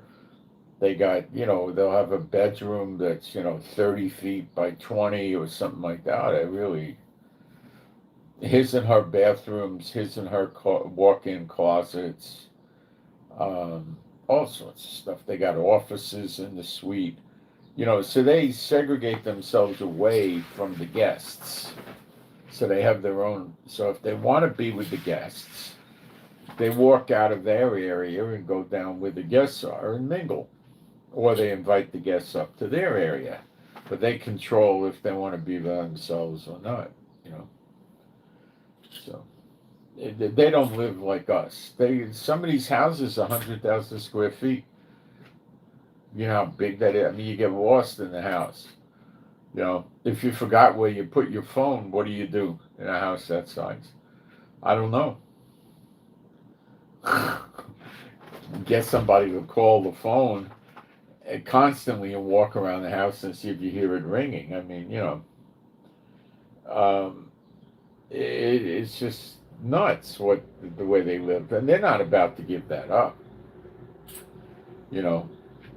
When they travel, they get on their big airliner jet, right? They land at an airport, and then you might see 6 or 8 limousines there with chauffeurs waiting to pick them up, armored, of course. Then they get off the plane, they get in the limousine, somebody takes care of their baggage, and they go to a hotel. And at the hotel, they, book 2 or 3 floors of the hotel. So if the elevator lands on the floor, they have two security guards there telling the people you can't get off here, stuff like that, right? And they have all the rooms, so they walk around on the floor. They don't have to worry about strangers. They watch the security, watches the staircases and everything else. They probably lock the staircases so you can't get off on the floor. And,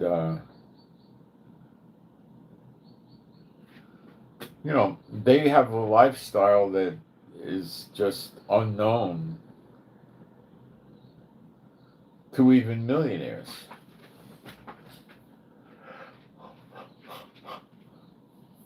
To show you how bad the distribution of the wealth is in America, they came out with a new Corvette next year in 2026. I saw this thing yesterday. I had two Corvettes in my life, and none of them were like this. Okay. I mean, the last one I had a holographic display of the dashboard gauges and stuff. It would be out in space, as a hologram. And I thought that was advanced. By the way, that was probably one of the better sports cars I ever had. And I had a lot of them. I mean, a lot of crazy ones. It was really a nice, civilized car, But it always kept me nervous because it was fiberglass, That's not that rigid and not that good of a protector, The carbon fiber seems to be really good now. It's tougher than the metal. That's a really good one, lightweight. Or you could get all aluminium, which would be aircraft aluminum, I'm sure, very tough. But I think the carbon fiber is quite good. I don't know which is better, carbon fiber or the aircraft aluminum. I have no idea. But they make cars now. They have a car called the Pagani. It's a sports car. It's $5 million. You understand that there's people that go around buying cars for $5 million. Thing only has 800 horsepower. It's not that fast, okay? But it has handling. They've developed the handling on these cars beyond belief. When I was, driving around with expensive cars, which I stopped doing around 2005, if you had a car, they would measure the G-force for turns. The centrifugal force. If you had a car that was 0.97, 0.98, it was a phenomenally good car back then for handling. And they had a few cars that actually hit 1 and 1.01, 1.2, stuff like that, right?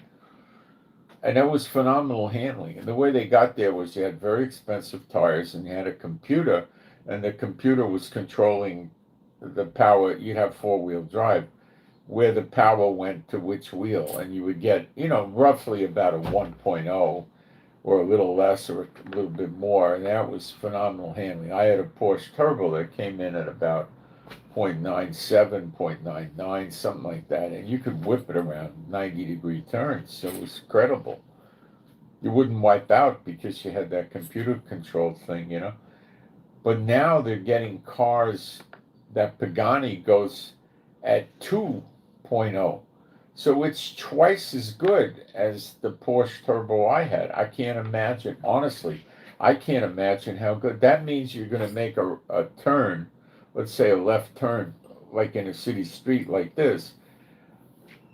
I would think you should be able to make that turn at 40, 45 miles an hour. In other words, you just go and then whip the wheel and make it to maybe 50. I don't know what that would be like. I've never experienced it. They have one race car. Well, I think it's a street car also. They sell for millions. Not that much, actually. and it does, it hits 3.0. I have no idea what that's like. And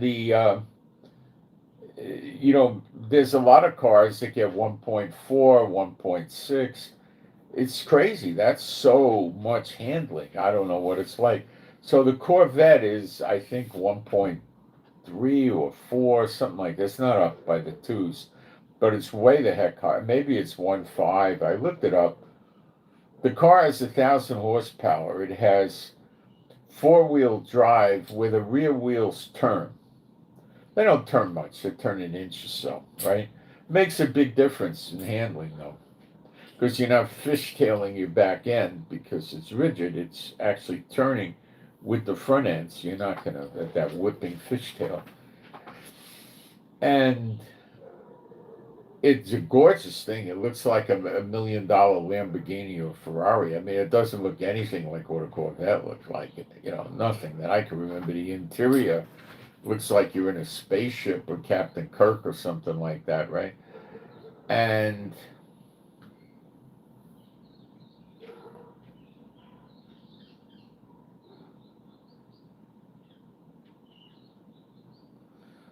it goes over 200 miles an hour, and it hits 60 seconds in, I think, 1.9 seconds, something like that. I know my Porsche Turbo would hit it in about 4 seconds, and that would pin you back in the seat. I don't know what twice as fast would be like. You'd be pulling G-forces like a fighter jet or something. I don't know. I mean, you're not going to get 4 or 5. You might get 2 Gs. I don't know. That's like, going on a ride, a wild roller coaster or something like that. You really pass out. I think most people start passing out at about 4.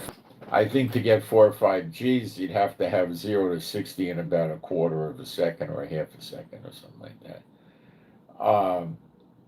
And nobody's gonna want to drive a car so that's so fast you make yourself pass out because then you're gonna die, you know. But you could hit the gas and have a high G-force for 1 or 2, even maybe 3 seconds before you pass out or something. But I wouldn't do it. You're playing a dangerous game. 1.5, 2 seconds, you're probably okay. But you're playing with your life. Who the heck wants to do that?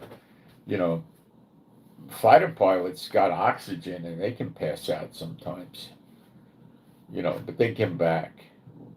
I suppose you could put oxygen in the car. That'd probably help you.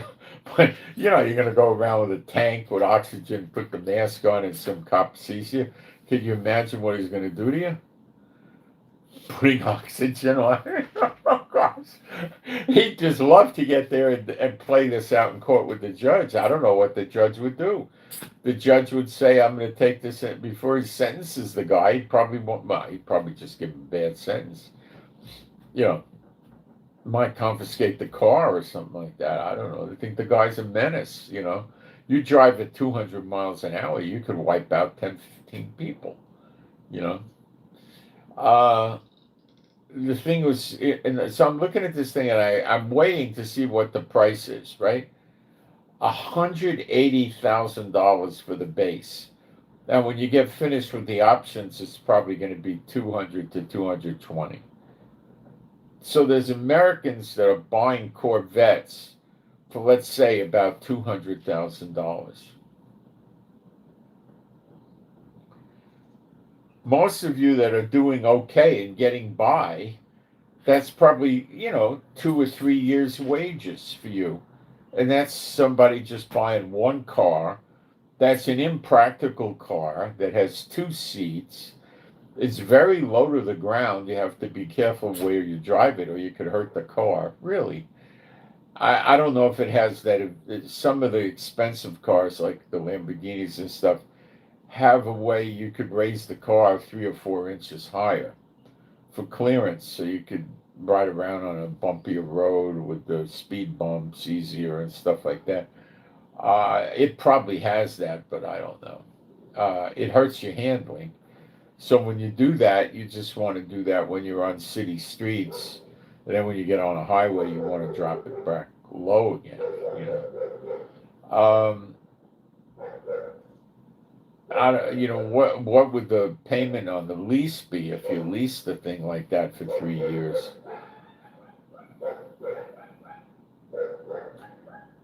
Probably at least 2,500 a month.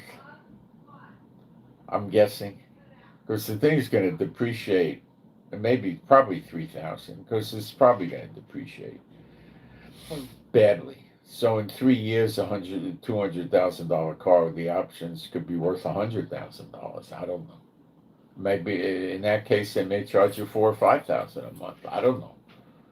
I don't know. And what's your insurance on that going to be? I would think your insurance on something like that would be at least $100 a month. And it runs on electric. It has several electric motors and a gas motor with double turbochargers. And I think it has 4 electric motors. They put the motors by the wheels, and the rear wheels turn on this Corvette. It's just I was amazed that they did something like this. And 220 mile an hour car. Why do you want to sell something like that to people in America? I mean, there's people, kids, and jerks that are going to go out there and bring it up to 220 miles an hour to see what it feels like. Even race car drivers that are extremely well trained, that spend time in simulators and on the tracks, at those kind of speeds, if a little thing happens, they spin around. Now, if they spin and they're just practicing and there's no other cars on the track, chances are they're just going to, let the spin finish and the car probably stall and maybe not even, and they just go back and try again. But when you're in a highway with other cars, you're going to cause a lot of death. I see videos on YouTube of kids that have motorcycles that go this fast, over 200 miles an hour, and they do it to run from the cops. That's the stupidest thing, All they got to do when the cops chase them is stop, okay? And the cop is probably not going to give him a ticket, because most jurisdictions, they want to see the guys with the motorcycles stop. And then they yell at him and talk to him nicer, and then let him go. Because if they start giving these guys $1,000 tickets, lose your license, lose your motorcycle, stuff like that, then the kids are going to stop stopping for the cops. And the cops are afraid of that, because there could be real criminals using motorcycles that won't stop. So they're afraid. So I saw the kid was doing 140 miles an hour, and they just let him go with a warning. Now, that's a guy who's got his license plate on his motorcycle, and when you stop him, he's got a valid registration, he's got valid insurance, and he's got a valid driver's license, and he stops. He doesn't stop 4 or 5 miles after the cop goes into pursuit. He stops a few hundred yards, or pulls through a safe place and pulls over. Then the cops just usually let him go. But that's not the kids that are going 200. They hide their license plate or cover it up or take it off, and they run. And a lot of them are stupid, because if they get caught, they're going to probably get sentenced to jail. And they might lose their license for years. It's stupid.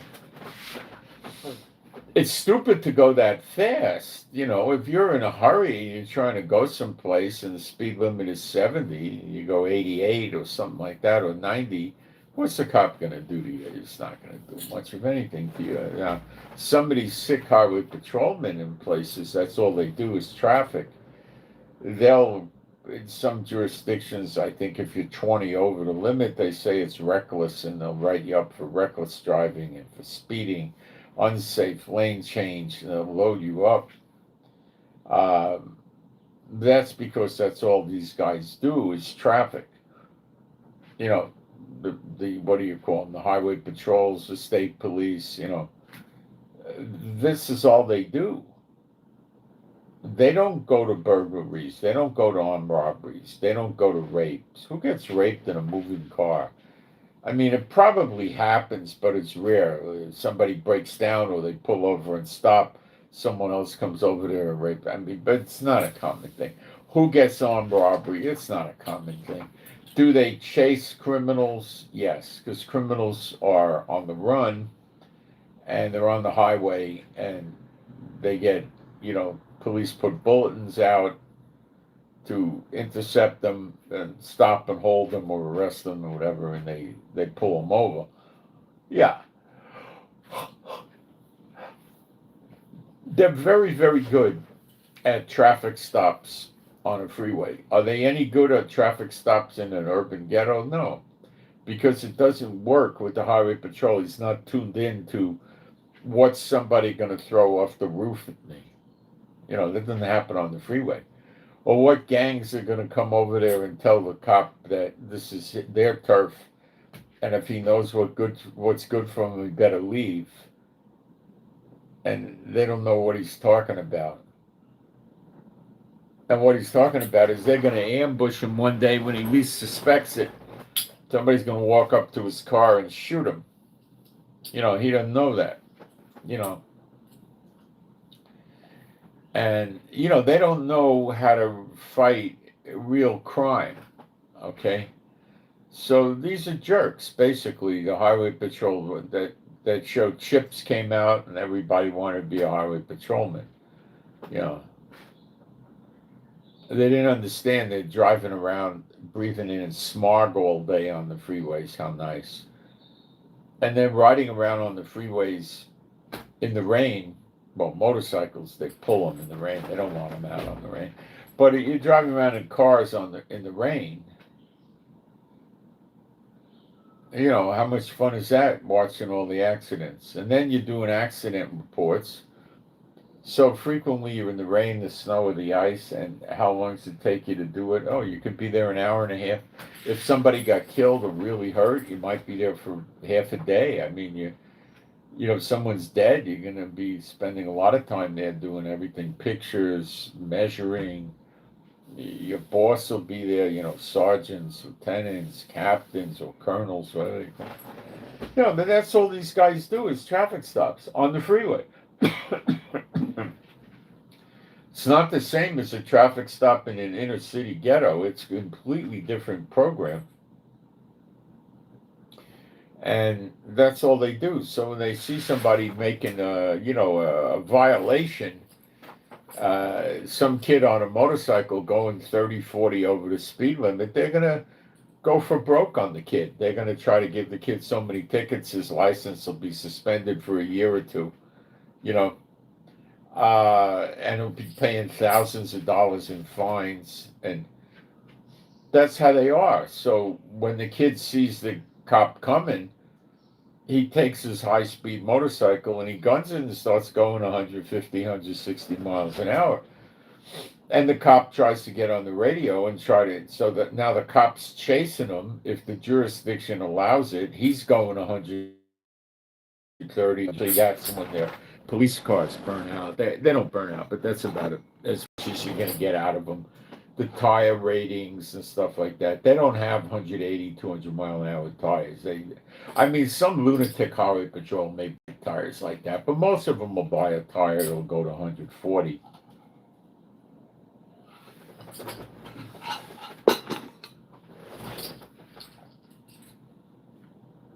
I think most of their cars won't even hit that. They'll go 120, 130, some of them buy hot cars that can get that high. But in terms of hitting 160, 180, they don't buy cars like that. So a lot of times when, they'll let the police pursue and the cop could go at about 20 over the speed limit, that's it. Unless it's some incredibly amazing situation like they got the governor kidnapped and he's following the kidnapped vehicle where the governor is being held, and you can't lose sight of the governor, crazy thing like that. But normally most of the departments don't want them chasing more than about 20 over the limit. It's too dangerous for civilians, and so the cop, the motorcycle kids can lose them frequently. They try to put it out for other cars to catch them. And the kids usually know the layout, and they're familiar with the area. Then they usually, what they got to do is they got to get off the freeway quickly. And then when they get off the freeway, if they're being followed, they got to go fast to make sure they're not being followed. And then his best bet is to, I never see women doing this, but I guess it goes on. His best, maybe they're too smart to do stupid things like this, because you're taking your life in your hands. Stupid idea. His best bet is to go hide somewhere where he can't be seen by the airplanes or the helicopters. And that's what I would do if I was a stupid lunatic kamikaze kid. I'd want to go into a wooded area, a densely wooded area, and take the bike in deep if I could, like 150 yards, far in, and shut it off, and just sit down there and wait about 2 or 3 hours, because in 2 or 3 hours the cops got so much other stuff on their mind. They're not, you're not an interesting thing to them anymore. It's over. You got away. If they were smart, what they would do is have a different helmet and a different jacket. So if they're wearing a blue jacket and they had a reversible jacket and they put it on, it was red, right? And let's say they were carrying a spare helmet. I don't know if they ever do this. Or just use a generic helmet, like a white helmet or a silver one. That's pretty common. If they change their jacket where it's a different color and they put the license plate back on their bike, and cops are probably going to think it's not the same guy, But I don't know what they do. If they really wanted to be careful, they would put the motorcycle inside some sort of a garage in a mall or someplace, lock it up good, and then go inside the mall, put the license plate back on it, of course, and then go in the mall and stay there till it got dark, and buy yourself some different clothes. If you were wearing blue jeans, get some pants that are khaki or tan, and get another jacket. If you were wearing a black jacket, get a red jacket or a green jacket or something radically different. And I would do something to change the color of the motorcycle helmet. And that's that. If you're even smarter, you can call it somebody that tows motorcycles. Say you're having trouble with your motorcycle, you need it towed back to the house, and have them ride in the car with the guy and have him tow the motorcycle. They never figured that one out. But, that's... So you see these kids doing it all the time. They're completely out of their minds. I saw one cop, the kid was going at high speeds, and so was the cop. They were in triple digits, and he was trying to tap the motorcycle with the car. It would have killed the kid. So this cop was perfectly content in killing the kid. He never really got the kid, so he might have been just trying to scare the kid to stop. But it wasn't going to hurt the cop, but it could kill the kid. And, that's how dangerous some of these highway patrolmen get.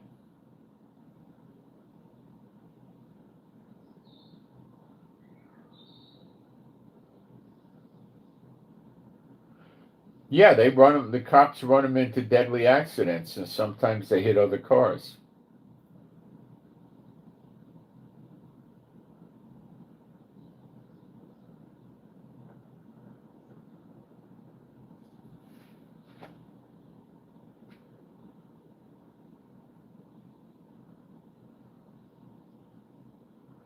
I don't know what you want me to do. Okay, somebody I think is asking us for a prayer for a pony. So we'll do it. Okay. So let's pray for SS, Sierra Sierra SS.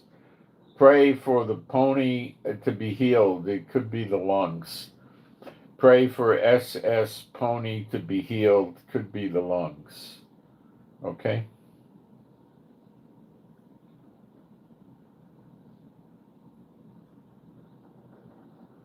Let's see. My new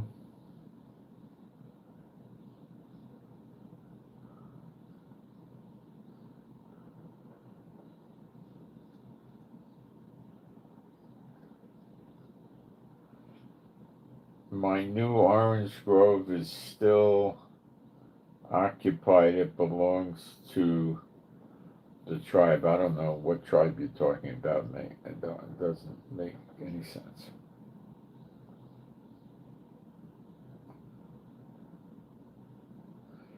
Let's see. They had 3 high school homecoming shooting and are at Alcon State or something, and 1 retaliatory drive-by. Oh, great. Yeah, America says in Jeremiah 50:51 there'll be violence in the land, and that's what you're seeing. You know, there's a lot of people, no matter what you tell them, they're never going to believe America is the daughter of Babylon, no matter what.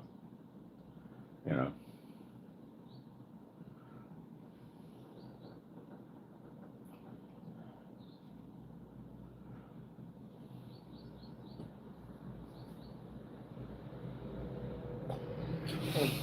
It looks like Hamas could be stalling. I agree, but they can't stall much if the hostages are not coming back Monday. Well, there's a problem. Trump's flying into Israel on Monday, and if they're going to provoke Trump, which they might do, Trump's going to just turn around and tell Netanyahu bombs away, that's all. Trump will say to them directly or to the media, Trump will say they're just not going to give the hostages back at all, so just persecute the war and get rid of them. They just want to die. Trump will talk like that. He already has. And that's it. That'll last until Monday. If they give the hostages back, on Monday, Trump will try to be talkative to him and say, no, you can't not disarm. I'm sad that Trump is still letting them stay in Gaza. But he might be thinking if they disarm, they won't want to be in Gaza, but I don't know. All signs are now they have no intention of disarming, and they're saying that. So we got to see how this plays. Trump will never tolerate it. The Israeli people will throw Netanyahu out of office immediately with a vote of no confidence. This is what I think will happen. And they'll go for emergency snap election, and they'll have a new prime minister in 1, 2, 3 days. And the new prime minister will say, we signed on to a document that says they disarm. They're not disarming, so that there is no peace. They broke the peace deal and start bombing them again. And will they change their mind? No, they'll just try to do a public relations fight against Israel. So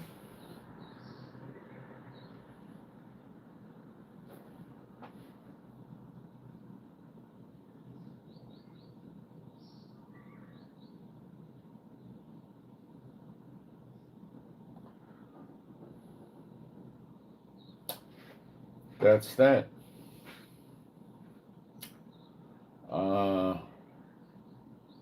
So there, I believe they're trying to make believe this is Sukkot, which is what you call in English Feast of Tabernacles.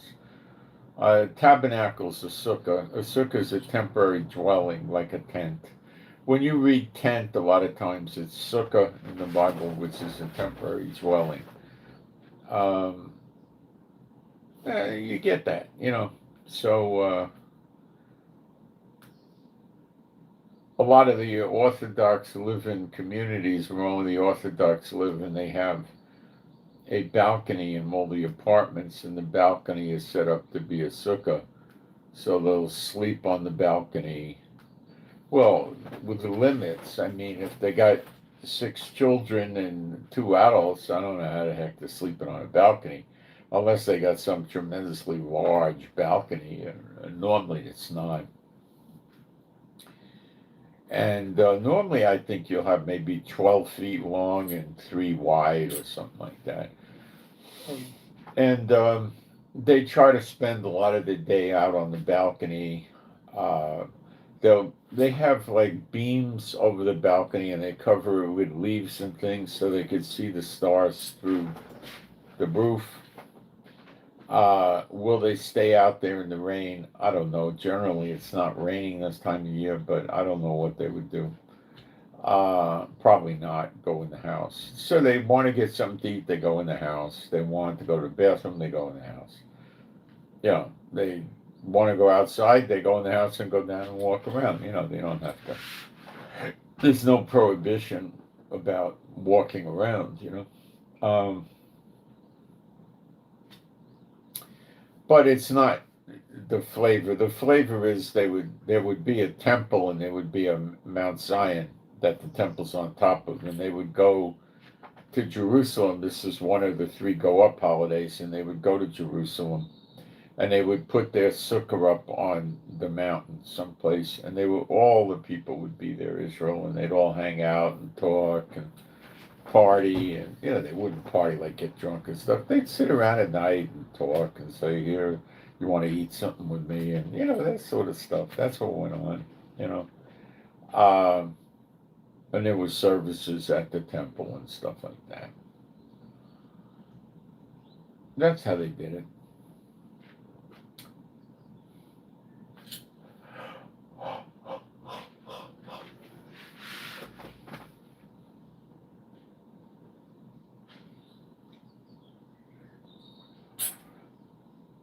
So they don't do that. They just, these ultra Orthodox apartments are normally in Jerusalem. Well, no, they got them in Tel Aviv. Yeah. And I think they got them in other parts of Israel. And they got them in, I think, in Brooklyn and places like that. They do it also. You don't do Feast of Tabernacles outside of Jerusalem, as I understand it. It'd be absurd. You're not observing the holiday. Even in Eilat or Tel Aviv, you're not observing it because you go to Jerusalem. But anyway, try to reason with them. You can't. So Trump's wrecking the economy in America. There's a lot of states that are in recession or going into recession. He's talking about flipping an extra 100% tariff on China, which is now 30 to 40%, so it'll be 130 to 140% taxes. And they say it's going to up the expenditures of the U.S. households at an average of about $1,300 a year, or about $100 a month. People don't need that, and spending $3.9 billion on trick-or-treat candy, you gotta understand America's gone. That's a pagan, demonic holiday. Like Day of the Dead,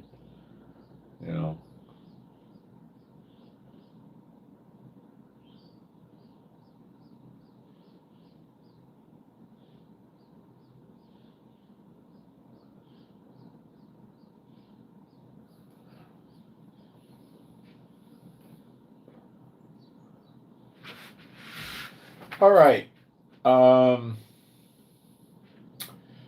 I'll go for a prayer here. My Heavenly Father, B'Shem Yeshua HaMashiach, I pray for all the true believers that have the true gospel, that walk in the true gospel. It's just about all people with us, that are with me, but, follow the channel, but there could be others. And their households, their families and kids. I pray that all the problems that come from governments and businesses and corporations and false religion and employers and landlords and neighbors and Satan bots all be lifted from them. I pray they all have adequate money, adequate customers, adequate jobs and work, and have an excess of funds. I pray for their health, that they be happy, healthy, and whole and happy. And I pray for their animals and pets. And I'm praying also for me and my wife and our animals and pets too, that they all be happy, healthy, and whole and safe and secure with good health. And I pray that we study the Word and we pray and we do spiritual warfare. And I pray, my Heavenly Father, Jehovah, that you pour your Spirit out on us, that we would have your shalom peace and your joy, your calm, your rest, your patience. And I pray for better videos, and I pray for the peace of Yerushalayim. And I pray all this B'Shem Yeshua HaMashiach, and you guys can agree with this even though it's a video. So what happened today is I would probably have liked to have gone into more Bible with you, but there was so much news every time, I was going through my rotation of all my sources. I said, oh my gosh, this is important, this is important, this is important. So I'm really like the only, I don't want to say this and come out in a bad way, but I'm really the only valid watchman running around that's tying it to true Bible prophecy. There's other watchmen that are telling you the true news for sure, but they don't know how to tie it to true Bible prophecy. They're telling you, oh, Gog and Magog is coming up. It's not going to be for about 70 years,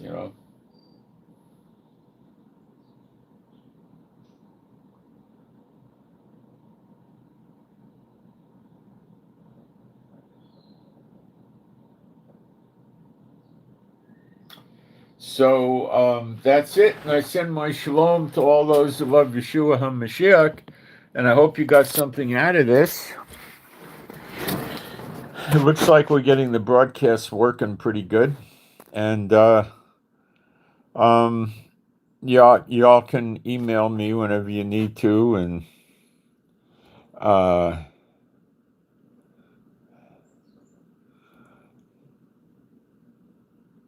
that's it, guys. I'm out. Thanks.